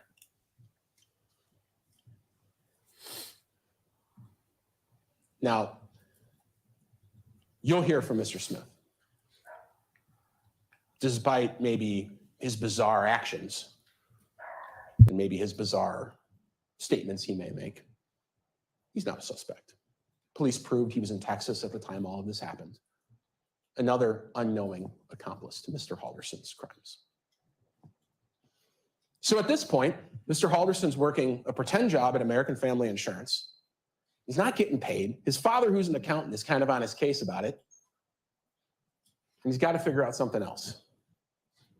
And the best way out of your pretend job is an even more pretend job. So around May, going into June of this past year, American Family wasn't going well. So Mr. Halderson decided to get a new job. He's going to be an astronaut. I work at SpaceX. This is messages to his girlfriend. I have a good feeling about SpaceX. I have a follow-up interview for Florida tomorrow. Shoot, sorry, I got the job. I have training next week over the computer. He's so weird. June 11th and start June 14th. So weird. He didn't give himself a lot of time. But what he gave himself was an escape hatch. He could move. Could end the lies that he had going on in his life about being a rescue scuba diver and working for American Family Insurance by simply moving to Florida. That presented with it one major problem, which was that job, which was also make-believe, would pay absolutely no better than the last job that was make-believe. So in late June, as he's supposed to start the job at SpaceX in Florida for Elon Musk, something happens in the Halderson family, something real. It's so ridiculous, isn't it? I'm going to work for Elon. 2 sons. His older brother gets hospitalized. That's real. It happened. Got diagnosed with diabetes and was having some complications. He's doing great now. Mr. Halderson uses that as an excuse to delay starting at SpaceX. It was a stroke of good luck for him, a stroke of bad luck, of course, for the family, but a stroke of good luck for him. But that only gave him a couple of weeks. So his brother, who's doing really well in life, engaged, house, real job, making a lot of money, Suddenly he's in the hospital, being doted over by his family, by his mother. People care about him. So roughly a week later, when Chandler Halderson needs to think of a new lie to get out of the SpaceX lie, guess who ends up in the hospital? Being doted over by his mother and his family with a supposed neck injury. This is Father's Day of this year, in late June.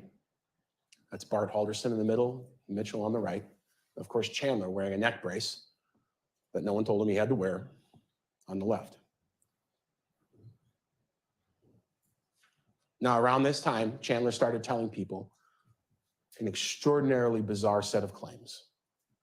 That he had a brain bleed, a hematoma, that he had spinal damage, that he needed his head drilled open, that he inability to use his legs at all. Couldn't drive. People had to do that for him. That he had nerve damage, that he needed to get a colostomy bag. But most importantly, he couldn't go to Florida.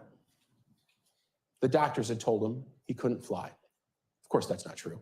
You'll see his medical records and you'll see his doctor testify. So suddenly this man, who was, for all intents and purposes, disabled, was being doted over by his family. People were making him meals. You'll see notes his mom was leaving for him. Call this neighbor if you need anything. She'll help you out. Couldn't drive, couldn't work, couldn't do chores. Now, a bit of a preview and a fast forward. This guy who's wearing a neck brace nearly every day in late June 2021 would have no problem. Now, I'm going to ask you guys this question. Looking at this kid here, does he look smarmy? I don't really know what the real definition is to the word smarmy, but he looks it, doesn't he? Desired says he's nuts. Well, he kind of is, isn't he? He just looks opportunistic. He just kind of looks like the kind of guy that would rather lay around in his own filth waiting for somebody to give him $5 than to just go to work, right? Just get up, take a bath, and go to work. Just make your way in the world. That's not what he looks like. He looks like the kind of guy who has nothing but can tell you all about how he is gonna be a millionaire. He is destined for greatness, but he's done nothing. Isn't that what he looks like? Maybe that's the definition of smarmy. A man-child, exactly. Someone who thinks, I'm so special, and I know I'm going to have a charmed life, and I don't have to do a damn thing to earn any of it, right? He looks like D-dog. No, D-bag, if you ask me. The worst kind.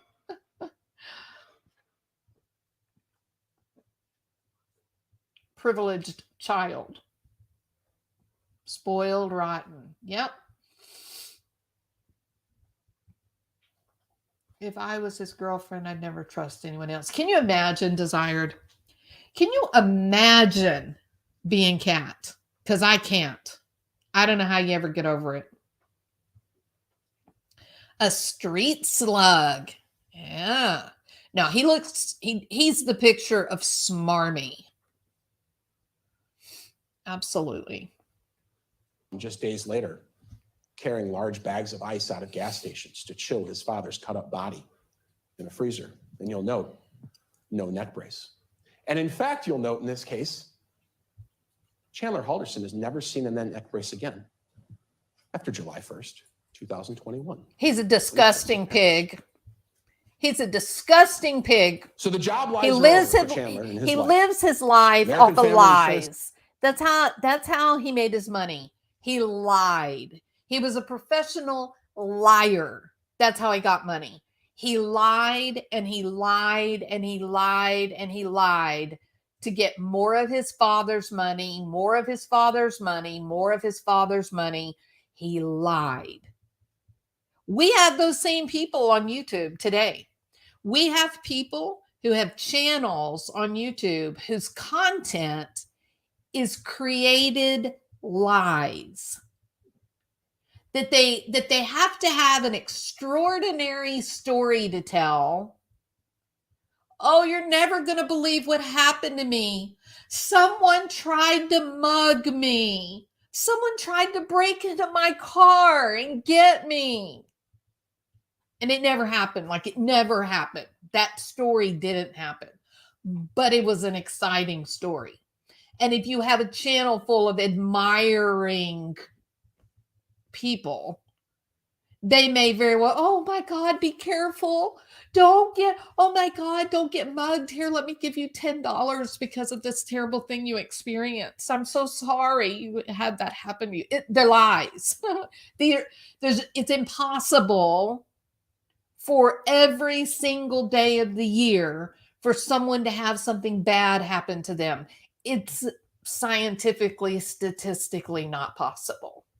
It's just not part of the random walk through life. You know what I mean? But there are people who make a living telling lies. And he was one of them. He was generating his livelihood by lying in order to continue the privilege of using his parents' money. Don't worry about that because you got this new job at SpaceX. In SpaceX, I can't go because I'm hurt. It was a perfect scenario. But there was one last lie that Chandler had to get out of. And that is he had told everyone he was going to MATC for college and that he was about to graduate. And you'll hear there's a hint of truth to that he was going there at one point. In fact, there's a hint of truth to all of these lies. He did go to MATC Not for SpaceX. He failed out. Nothing But he wasn't going there anymore. was connecting him to SpaceX. It was a bald-faced lie. Parents were starting to grow suspicious. And we knew this because when we searched the house, we started to find notes on Bart Halderson's desk. Bart Halderson was one of these guys who prints his emails. I don't know if any of you print your emails, but some people, they get an email and they print it out. That was Bart. And we find one. It's an email between Bart and Krista, detailing a conversation that he had had. Krista is the mother and Bart is the father. Supposed to meet with someone else, so we met with this guy, Daniel Spieth. Chandler's going to get a solar certificate. He wasn't. He's registered for fall classes. He wasn't. He's in the IT program. He wasn't. All of these things, line by line, none of them true. But Bart Halderson talked to this person. So police honed in on something. That line. When I talked to the advisor, he sounds just like Chaz on the phone. And he gives this number. That is, of course, because Bart Halderson, when he talked to Chandler's college advisor, was just talking to Chandler, who had bought a burner phone, cheap phone from like Walgreens that you can buy with no service carrier. And police know that because they searched Chandler's bedroom. And in his desk drawer, they found that phone. Can y'all believe that? Is that the craziest thing you've ever heard? Now, this kid was a liar. The lie about going to MATC or Madison College was the most extensive. There were emails, dozens, if not hundreds of emails going back and forth between supposed advisors at MATC and Chandler, and then he'd forward them to his dad from people like someone named Alyssa Brandt, 64. Sometimes Chandler would spell Brandt, B-R-A-N-D-T, sometimes just with a T and no D, depended on the day.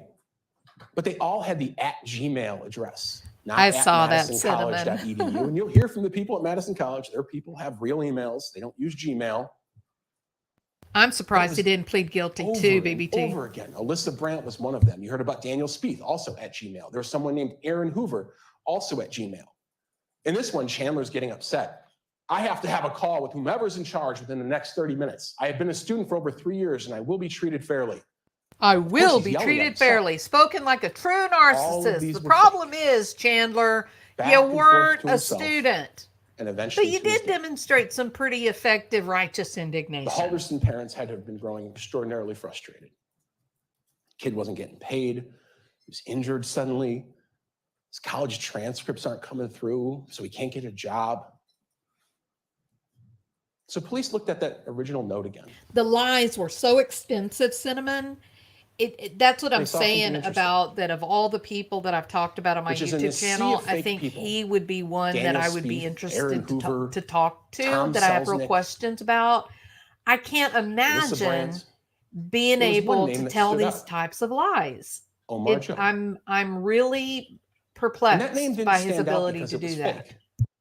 It stood out to the police because it was real. That is the only real person on any of these emails.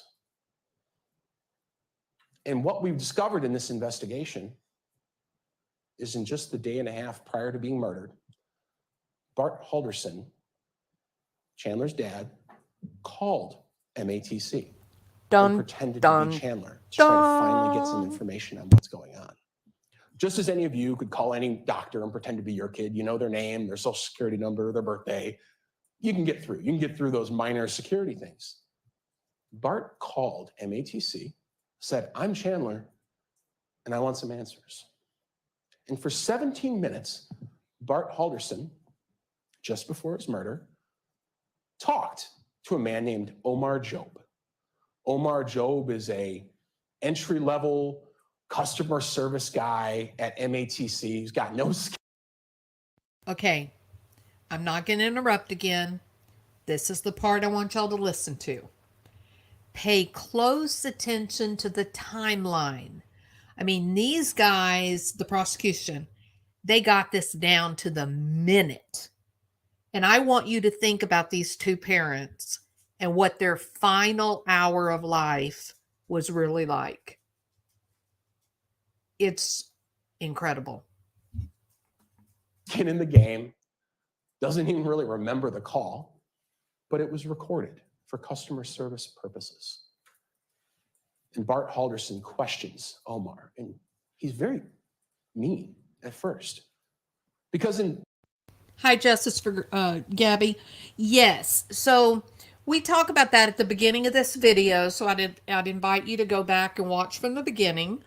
I would say that his behavior is a fairly good parallel to somebody that might have a diagnosis of antisocial personality disorder. And I believe that the actions that he took the day that his parents were killed and how he, over the next 3 days, disposed of their bodies, I think he was driven by narcissistic rage. So I hope that answers your question. his mind, he'd been getting screwed around for a year on where his son's transcripts were and what degree program he was in and why he hasn't graduated yet. But toward the end of the call, Bart asked Omar Job, hey, do any of these people work there? Alyssa Brandt, Daniel Spieth, Aaron Hoover. And he's told no, they've never worked there. And in fact, they haven't. And he says, that'll be it then. That'll be it then are the last recorded words of Bart Halderson alive.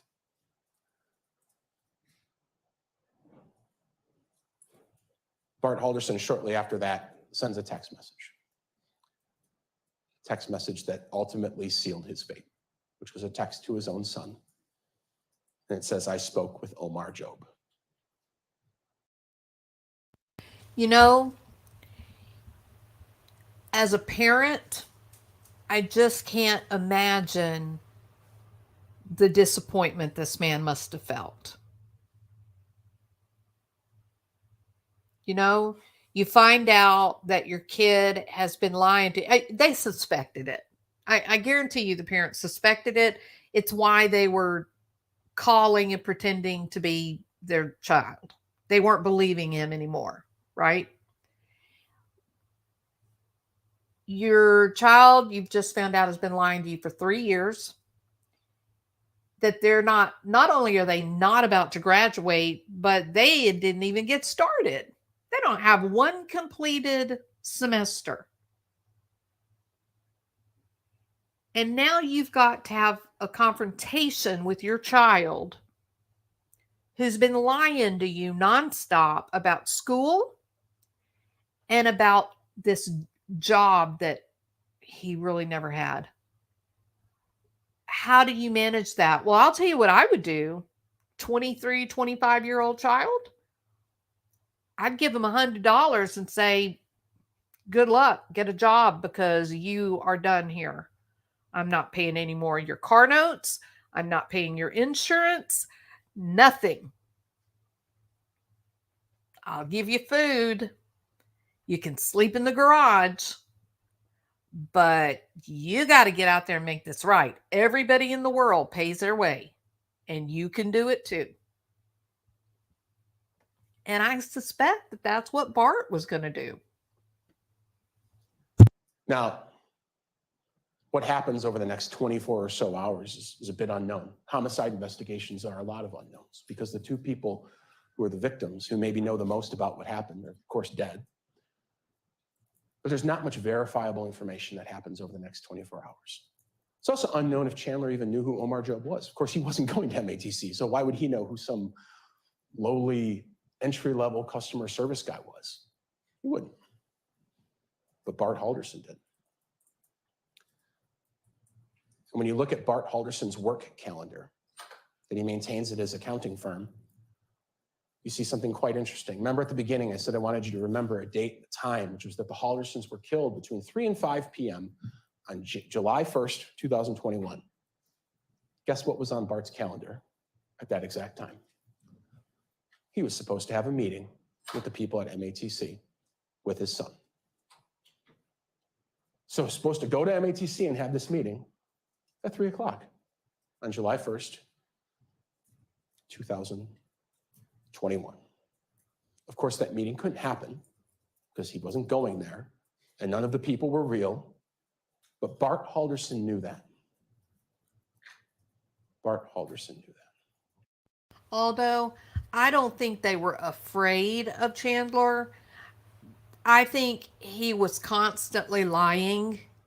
I think that they were weary, and I think that he was ready to just put it out on the table and deal with it. I think he had the proof, and I think he was going to put an end to the lies, and then he was going to tell Chandler, you're out. You're out of here. You got to get a job. And I wonder, I find it very interesting when I think about this as a possibility. It's what I would do if I were given the same set of circumstances. And I wonder about him saying that that Kat's mother wanted him to rent her other bedroom. Remember that Kat's room was on one side of the house and she wanted him to rent the other, and that Cress and Kat's mom were angry with Chaz's parents. Remember that? And so I wondered if Chaz had somehow said, would it be possible for me to live here with y'all? Maybe he knew that was what was going to happen. Maybe he knew they were going to kick him out. But with the money, the fact that his dad had been careful with money and whatnot, that's all he was worried about. He was just worried about putting his hands on his inheritance. He didn't care about anything else, just the money. And getting his hands on the inheritance would have meant that he could keep Kat, that he wouldn't lose his girlfriend. And Kat better be damn glad that he got caught, because she would have been next. And so Chandler had obviously figured that out at this point. There was no way out of this one. You can't get out of this lie. And so the next day, Chandler Halderson wakes up on July 1st and starts. Let's take a look at how it all works. Original Medicare alone covers all of your doctor and hospital visits. Messaging his girlfriend. 7:26, I hardly slept. Don't like. They're putting lots of commercials on this video, aren't they? Lately, just trying to plan for the next thing to fuck me over. 7:51, I had a great future planned. It's falling apart. Okay, remember what we were talking about a while ago with the whole antisocial personality disorder and the narcissistic side of things? He's playing the victim here. Now he kills his parents on the day of July the 1st, right? Sometime after 3:00 in the evening. At 7:30 in the morning, it's poor old Chaz. Poor old Chazzle McDazzle. I'm such a victim. No one knows how special I am. I'm entitled to a great future because I exist. I haven't done a damn thing to earn a great future. I spend my days lying and playing video games, being on my computer all day. That makes me a loser at 23 years old. But I deserve a great future because I'm so much better than others. Oh, feel sorry for me. I didn't hardly sleep at all. You know who else didn't sleep? Your mom and dad. Your mom and dad didn't sleep because they were worried sick about you. Because they said, how did we raise such a weird little liar? How do we raise somebody that all they want to do is sit at home on a computer all day, playing video games, lying, when your brother goes out and works and has a girlfriend and is building a real life? So your mom and dad didn't sleep. They were worried about you. Oh, I don't know. Stuff hasn't really been going well for me lately. Everybody's finding out all my lies and they're wanting to talk about my lies. How dare them? They're fucking me over by making me talk about my lies. Why can't they leave me alone and just let me sit on the computer all day? I don't want to be held responsible. Don't make me pay my way. Please. I'm a victim. And finally, 7:51. Yeah, I had a great future plan, and now it's all falling apart because of my dad. No, there was no future planned. You've done nothing. You literally went to college one semester and failed your classes.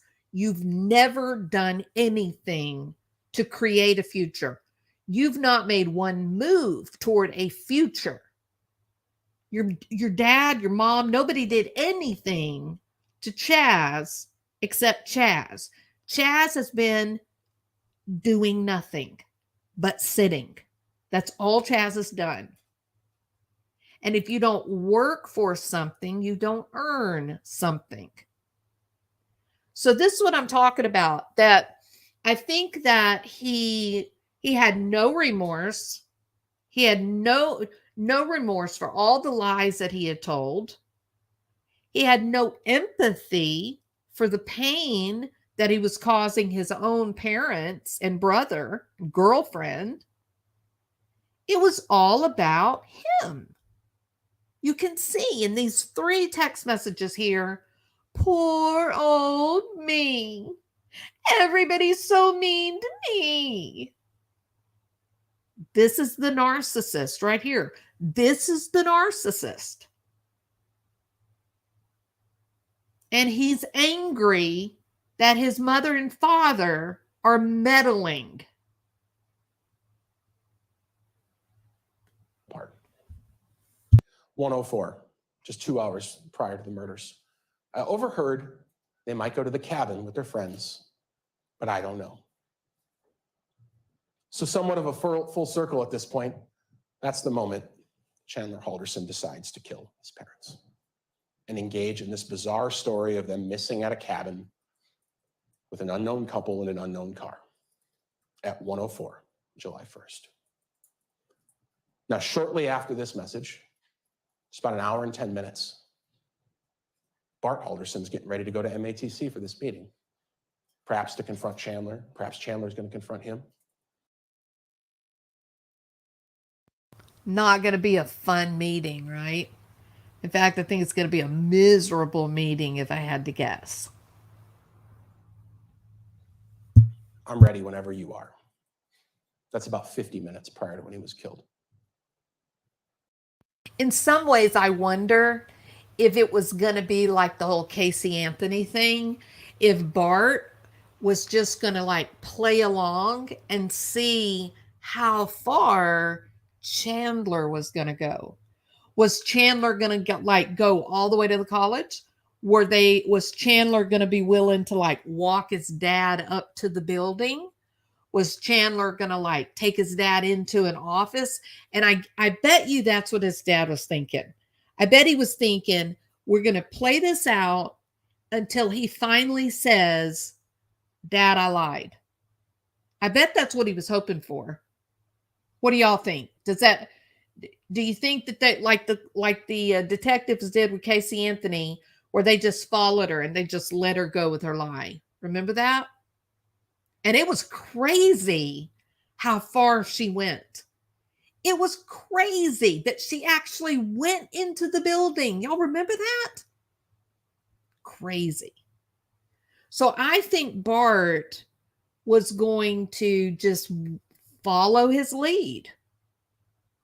Right? Yeah. I'm ready when you are. It's kind of like, guess what, big guy? You're in the driver's seat. Let's see how far you're willing to take this. Isn't that right, Aldo? Yeah. Crazy. Just crazy. Those are the last words ever recorded of Bart Halderson. His phone is never used, really. Again, dies at some point. He never goes back to work. No one ever sees him. The neighborhood he lives in, riddled with security cameras, never see him again. I'm ready whenever you are. What the evidence will show in this case is that sometime after the I'm ready whenever you are message, probably just around 3 o'clock when he was supposed to go to this meeting with MATC, Bart Halderson was shot in the back multiple times with a high-powered rifle. After seeing all of this, it is going to be so interesting to see what the defense does. Right? This prosecutor has put this story down, I'm talking about to the minute. Right? What in the world could the defense possibly say? I don't know. I don't know. This is going to be, I wish I was friends with Scott Reich. I'd really like to know what Scott Reich would, what he would predict on how the defense is going to play this. I would really like to know, because I don't know. I just don't know. All right, so let's go ahead now. I'm going to try not to interrupt anymore. And after shooting his dad, Chandler texts his mom. Dad's phone died. Text or call me. And get soda on your way home. I have an extra hour of work. This kid is a piece of shit. He is the most. This rates as evil. This rates as evil. He has just shot his father. His mother, who loves him, who treats him gently and with love and support, and he says, give me some more soda. I'm going to be working. This is, don't y'all think that this is kind of like a psychopath? That he doesn't seem to have the slightest bit of emotional connection to these two people?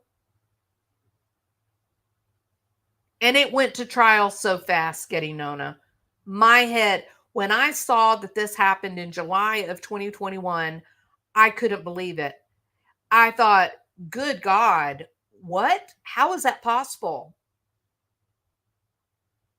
We don't know, Kathy. I don't know. We'll see. It's great. But to lure his mother I kind of get it with the dad, because the dad was the one that revealed his lies, right? Yeah, I can see where the whole narcissistic rage could drive all that. But the mom, he's so callous with the mom. Oh yeah, he's making Chris Watts look like a good guy, right? You watch this guy's story and you think, okay, well, maybe Chris wasn't so bad. You know he didn't have an extra hour of work, but he was delaying her getting there because the evidence will show he needed to move things around, prepare for what he was about to do when she showed up. She responds, "Kay, I can," smiley face. Those are the last words of Krista Halderson alive. Shortly thereafter, around just after 5, neighborhood security cameras, the Haldersons didn't have one, but the neighborhood, a lot of people did, show Krista pulling in, getting out of the car, walking in. She's never seen again until her legs are found out by the Wisconsin River. But just after killing his mom and his dad, the evidence in this case will show that Chandler went on his phone. If you go on your phone, I don't know if any of you ever taken a note. You can take notes on your phone. iPhone has an app called Notes. We got some raw data, and I'll put it up here in a second. I won't put the raw data because it's a bit challenging to see. But Chandler creates a note about 5:11 that day on July 1st, probably minutes after killing his parents. And the note reads, "Weekend chores, H2O2 lemon." H2O2 is the chemical name for hydrogen peroxide. You'll hear from people in this case, it's essentially a household cleaner to clean up blood. Lemon deodorizes things. Mixed together, it's a pretty cheap cleaning product you can have at home. So Chandler writes a note after murdering his parents, "H2O2 lemon." The Door house handles. was saturated Move your in shit blood. upstairs Yeah, he was a Get a nasty job. bastard. and clean the floor. Isn't that interesting that he put get a job? He then does So just interesting. that. Spends the afternoon cleaning the house, eventually jumps in the shower. We know he's in the shower because his girlfriend and him FaceTime when they're in the shower. Yeah, it is very Judgment, but that's what interesting, happened. The MJ. girlfriend took a screenshot. We know he's in the shower. They say they're good nights, and Chandler says, "I'm going to bed." But he doesn't. He goes to gas stations. He's carrying out large He's bags of ice. smarmy. Because what Chandler had done that night is what you all probably suspect by now. He had dismembered his parents, or at least started the process, and had to fit them inside of freezers that were in the Halderson home. You'll see some of these freezers, they're cleaned. There's still some evidence around. Okay, imagine. He cut them up and put them in the freezers in the house. This is an evil bastard. This guy has no connection to emotions. And look at the size of him. Doesn't he look incredibly small compared to the other photograph of him?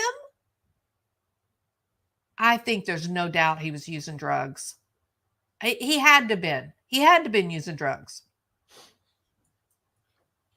That night, I'm not going to show many photographs for a little bit, just because I think you deserve to kind of be eased into some of the things. Honey Kay, that was so nasty. That night, what appears to have happened, what the evidence will show, is Mr. Halderson took items from around the house and began cutting apart his parents. Saw blades covered in Bart and Krista's blood.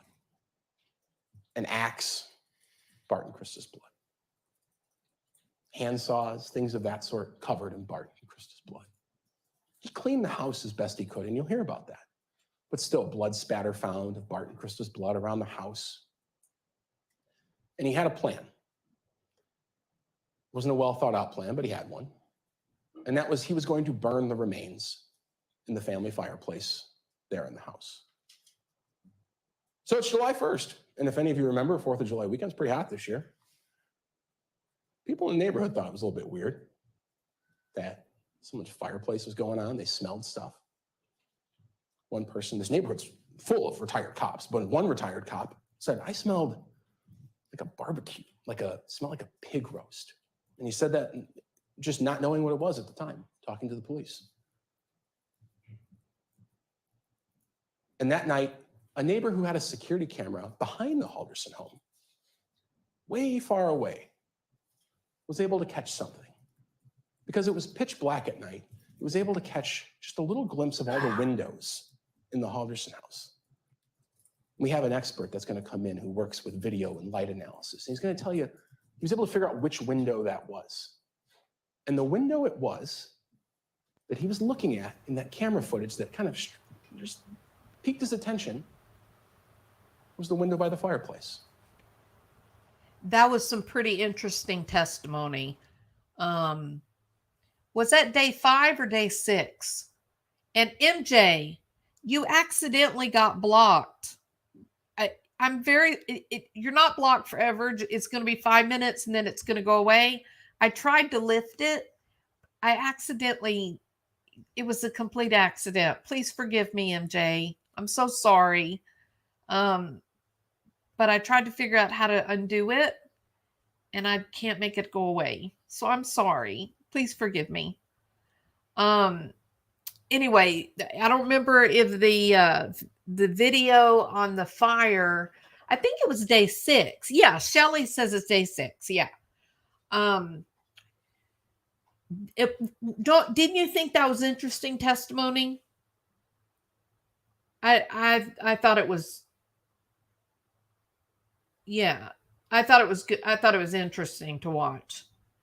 There was lots of blood all over the house. I feel terrible that I blocked MJ. You're not blocked. It went into timeout, right? So it just won't let you type for 5 minutes and then you'll be back. And I'm so sorry. I've been trying to figure out how to lift it and I don't see how to lift it. So please, MJ, I'm so sorry. Okay. I don't remember. I was about to say something and I lost track of what I was going to say. Okay, let's go out. And for many hours over the course of that night, the light flickered, came on, died down, on, down. But in the early morning hours the next day, he'd been up all night doing this. Because you'll learn, you really can't burn human remains. Your home fireplace is not going to get hot enough to do that. It takes an extraordinary amount of heat. If you go to like a crematorium, you're inducing it with oxygen, chemicals, not a residential fireplace. But eventually, in the middle of the night, the fire started going well. It appeared that air was being pumped into it, and you'll see when they searched the Halderson home, there was in fact a fan found right next to the fireplace, next to a tape measure, trying to make sure the remains were the right size as they went into the fireplace. But that light at one point grew and grew and grew, and it got very bright in one room. And then all of a sudden, the kitchen light came on, and then all the lights went out.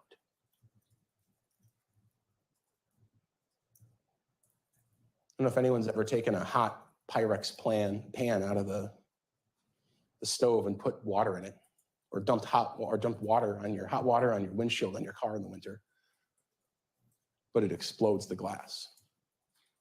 The evidence in this case will show that what happened was the fire had gotten out of control, burning these human remains. Human fat was rendering out. It was igniting. So Chandler threw water on it. But when you throw water on your residential fireplace, you break the glass. And that's exactly what happened.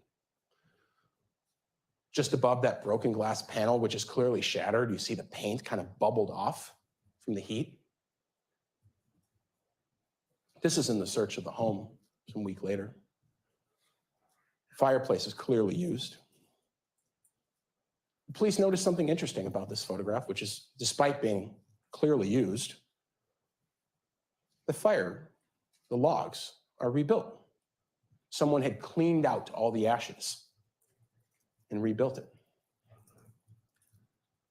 Clean logs, newspaper, one burnt piece in the middle. But what stuck out to police right away was that little rock right there. They thought, what is that?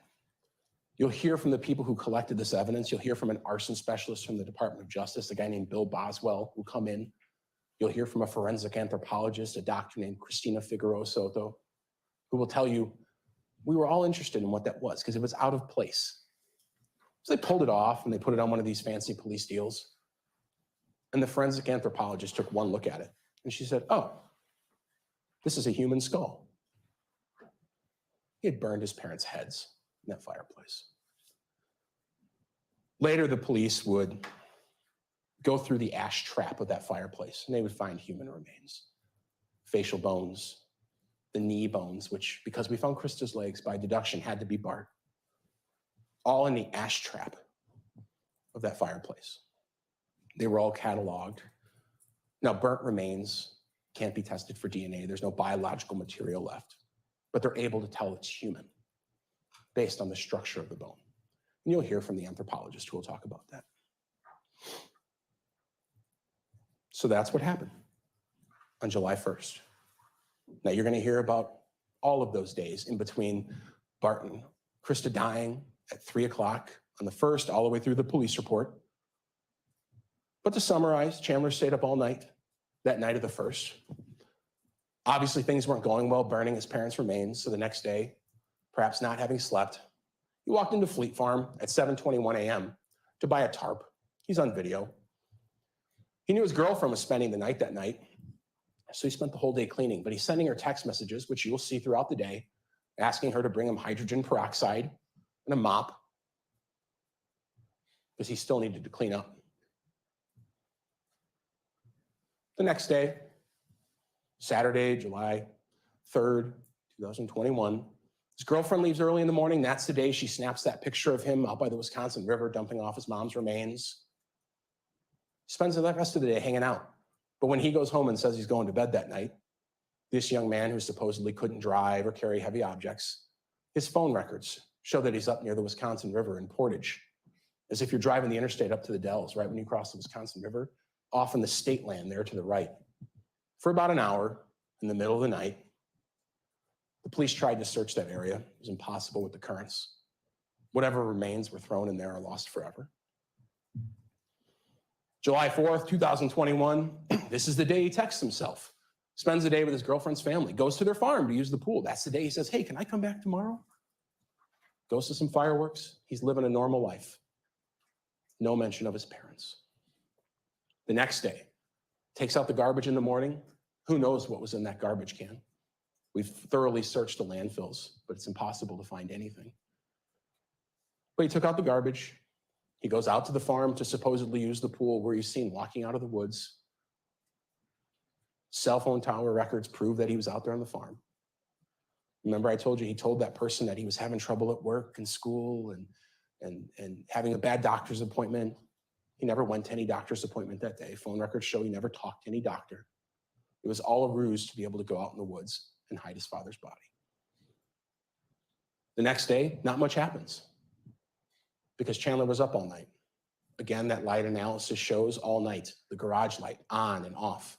The garage, of course, being where we found some of these tools, the axe covered in blood. He's cleaning up. At 4:30 in the morning, for no apparent reason, he drives around the city of Madison. There's no idea what he did there. But he's not doing much. But people begin questioning him about his parents. He just says they're late. The person most worried, perhaps, is his girlfriend. She thought that was unlike them. The next day, he drives back to the farm, throws a bag of bloody rags into their garbage can that's out by the street. And at 11:22, he texts his girlfriend that he's finally going to the police. We know that bag of rags came from his house because they were in the Target bag his girlfriend picked up from Target, and she did the curbside pickup. So Don't you think that should scare her to death? This is the bag that she picked up and bought the hydrogen peroxide. Remember? Her name is on that bag with the parents' blood. There had to have been a deal. They had to have made a deal with her. her name was printed on the outside. It was when she brought him hydrogen peroxide. He filled the bag with bloody rags and left it at the house. And one question I had, was he trying to set her up? Was he trying to make her look guilty? Now I want you to look at him right there, this picture. After the other photographs that I've just pointed out, saying that he looks more healthy, he looks plump. Look at the skin on his face. Literally, the skin is hanging on the bone. He actually has a fold of skin at his laugh line, the marionette lines, as if he were like approaching 30. He's 23. And it's doing that because there's not an ounce of fat on him. Look at the jawline. He doesn't have any fat on him. He's skin and bones. I don't know. To me, after seeing those other photos, I think he looks like he's using drugs. He looks gaunt. Absolutely, Donna. I think he may have been trying to set him up, Shelley. Putting the gun out there.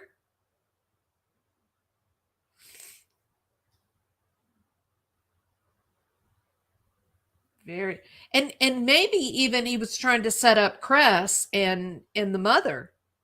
Remember when he said, "Well, they don't know my mom and dad." Yeah, I think he was in. I think he got messed up with some drugs. I do. The next day, he starts Googling body found, Wisconsin dismembered body found. He's walking door to door, asking about security cameras in his neighborhood. And at 4 p.m., they take him downtown and they arrest him at 6:41. So that's the story. That's why you're here for a couple weeks. Like I said in the beginning, a lot of cases end with the murder. This one, it's just a small piece of the puzzle. None of the things that happen after and none of the things happened before make any sense without knowing the murder happened on a specific day at a specific time. But the evidence in this case you'll find is overwhelming. Yeah, the evidence is Chandler irrefutable. His parents on July 1st, 2021. He cut up their bodies with axes and saws and knives. And he didn't even give them the dignity of having a funeral or even a final resting place in one piece or together. Their remains were scattered across Dane County, in public land, on farms, in garbage cans, in rivers, and perhaps every ditch is a possibility in this county. You'll find the evidence in this case is overwhelming. Now, over the next couple of weeks, I'll make you a couple promises as your prosecutor in this case. I'm not here to waste your time. But of all the constitutional rights we talked about of Chandler, he has them. I want you to respect them. There's another one that you should know, which is this is the only time we get to have this trial. You get one trial in the United States of America, and I have to do it right. So if that means calling a lot of witnesses, I apologize in advance. If it means calling experts to say things that maybe you already know, I apologize in advance. But I'm going to do my job right as your prosecutor. Second, you're going to see terrible photographs. There were approximately 5,000 photographs taken in this case. You're going to see maybe total a couple hundred of actual body parts, maybe a couple dozen. We have scoured those photographs and tried to remove ones that are just horrible to see because of the conditions the bodies were in, because of insects and maggots and things of that sort, and instead are trying to only show you photographs that help you understand how the remains were hidden, where they were hidden, how they were dismembered. To the extent possible, we're using cleaner photographs that were taken by the Dane County Medical Examiner. I promise you, I'm not trying to pull on anyone's heartstrings. I'm not trying to make this overly emotional. You might feel emotional. I suspect many of you have never seen anything like what you're going to see in the next couple of weeks. But I promise to do my best to limit the amount. And lastly, I promise to just ask questions, a lot of questions, because you're the jury in this case, and you deserve to hear absolutely everything. It will be a struggle. You'll get sick of walking back and forth to these jury rooms. You might get sick of each other. I hope not. But it's an important task. What happened here shouldn't happen, but it did. And so in a couple weeks, when I stand up here and Ms. Raymond stands up here, I'm going to ask you to deliver a verdict of guilty, to finally bring some much needed truth to Chandler Halderson. Thank you. I tell you what, he's a kid who needs some damn truth in his life. I can't imagine what it must be like to have your life be 100% false, right? Maybe in some ways he almost felt relieved, that it was finally over. And that was a mic drop, although this opening arguments were impeccable. It was really powerful. He did a great job. I don't know what the defense can say. I'm not an attorney, not by any stretch of the imagination. But I can't imagine what they're going to say. I'll tell you this, it's not going to be enough to take the road of, well, they have to prove their case. We don't have to prove anything. We just have to sit here. They have to prove it because the information, the evidence is overwhelming. They've proven the case, right? The story he just told, that it is what it is. And they're going to have experts come up and testify to the veracity of the evidence, okay? This is going to be one of those cases with the defense. They're going to have to do something, but I don't know what it's going to be. But I'll tell you what I did think. I did say to myself, well, actually, I said it out loud. I said, wow, I hope we get a prosecutor like this for the Barry Morphew trial.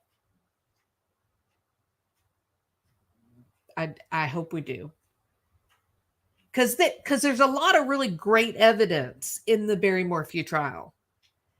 But previously, the prosecuting attorney, he did a very poor job laying out his story. Like this prosecutor told the story, right? It was kind of like a, once upon a time kind of story. That's what needs to happen in the Suzanne Morphew case. The opening arguments need to tell a story. They need to give the narrative, of what happened to Suzanne. And then all they got to do is just say, well, this is how we know that this happened. And this is how we know this happened. Because it's all circumstantial. Anyway. All right. So, hi, Miss H. Welcome. Did MJ ever come back? I feel horrible that MJ got blocked for a few minutes. Do you think the girlfriend visited him after he was arrested? Absolutely. Yes, I do. And I think she's still in touch with him. I can't figure out the defense. I'm thinking self-defense. You think, well, the only wrench to mess that up, Yvette, would be the mom. I could see him claiming self-defense with the dad, but how are you going to say that against the mom? Oh, good, Caldonia. Please tell MJ I'm so sorry. I'm so sorry. I'm embarrassed. They were trying to defend the evil man, but they know he did it. Oh, absolutely, he did it. No question. There's no question. And really, the Barry Morphew trial, I think about alternative possibilities, right? Besides Barry. And I'm going to tell you this right now, okay? I'm going to tell you just this. I think Jeff Libler had a lot to lose, right? I think he had a great deal to lose. He has a lot of children, a long marriage. He had a lot to lose. But there is some circumstantial evidence against Barry that is impossible to argue. So even though I think there's other potential perpetrators, the circumstantial against Barry is pretty bad. Yep, it's pretty bad. All right, everybody. My nose is all stuffy and I got to be at work at like 6:30 in the morning. So I think I'm going to call it a night. Thank y'all so much for spending the evening with me. I appreciate it. Y'all are very interesting. Has he pulled the not sound of mind yet? Not yet, Miss H. Not yet. I'm salty towards Jeff too, Nana. Absolutely. Yeah. All right. So thank y'all for spending time. I've got another day of Chazler the McDazzler. I got another day to watch on that, so I'll probably watch that while I'm trying to fall asleep. Also, in case you didn't know it, there was a hearing today in the Barry Morphew trial. We got to see Judge Lama save your drama for Judge Lama. We got to see our new prosecutor, what's his name? Shoot. Forgot his name. Anyway, you can go over to Matt Blanc's channel and see it there. So he recorded it and had it up. It was so I thought that was a great thing that the new Save Your Drama for Judge Lama, he allowed cameras for the hearing. So maybe Save Your Drama for Judge Lama is going to allow us to see the trial. So keep your fingers crossed. Yeah? All right, everybody. I got to go to bed.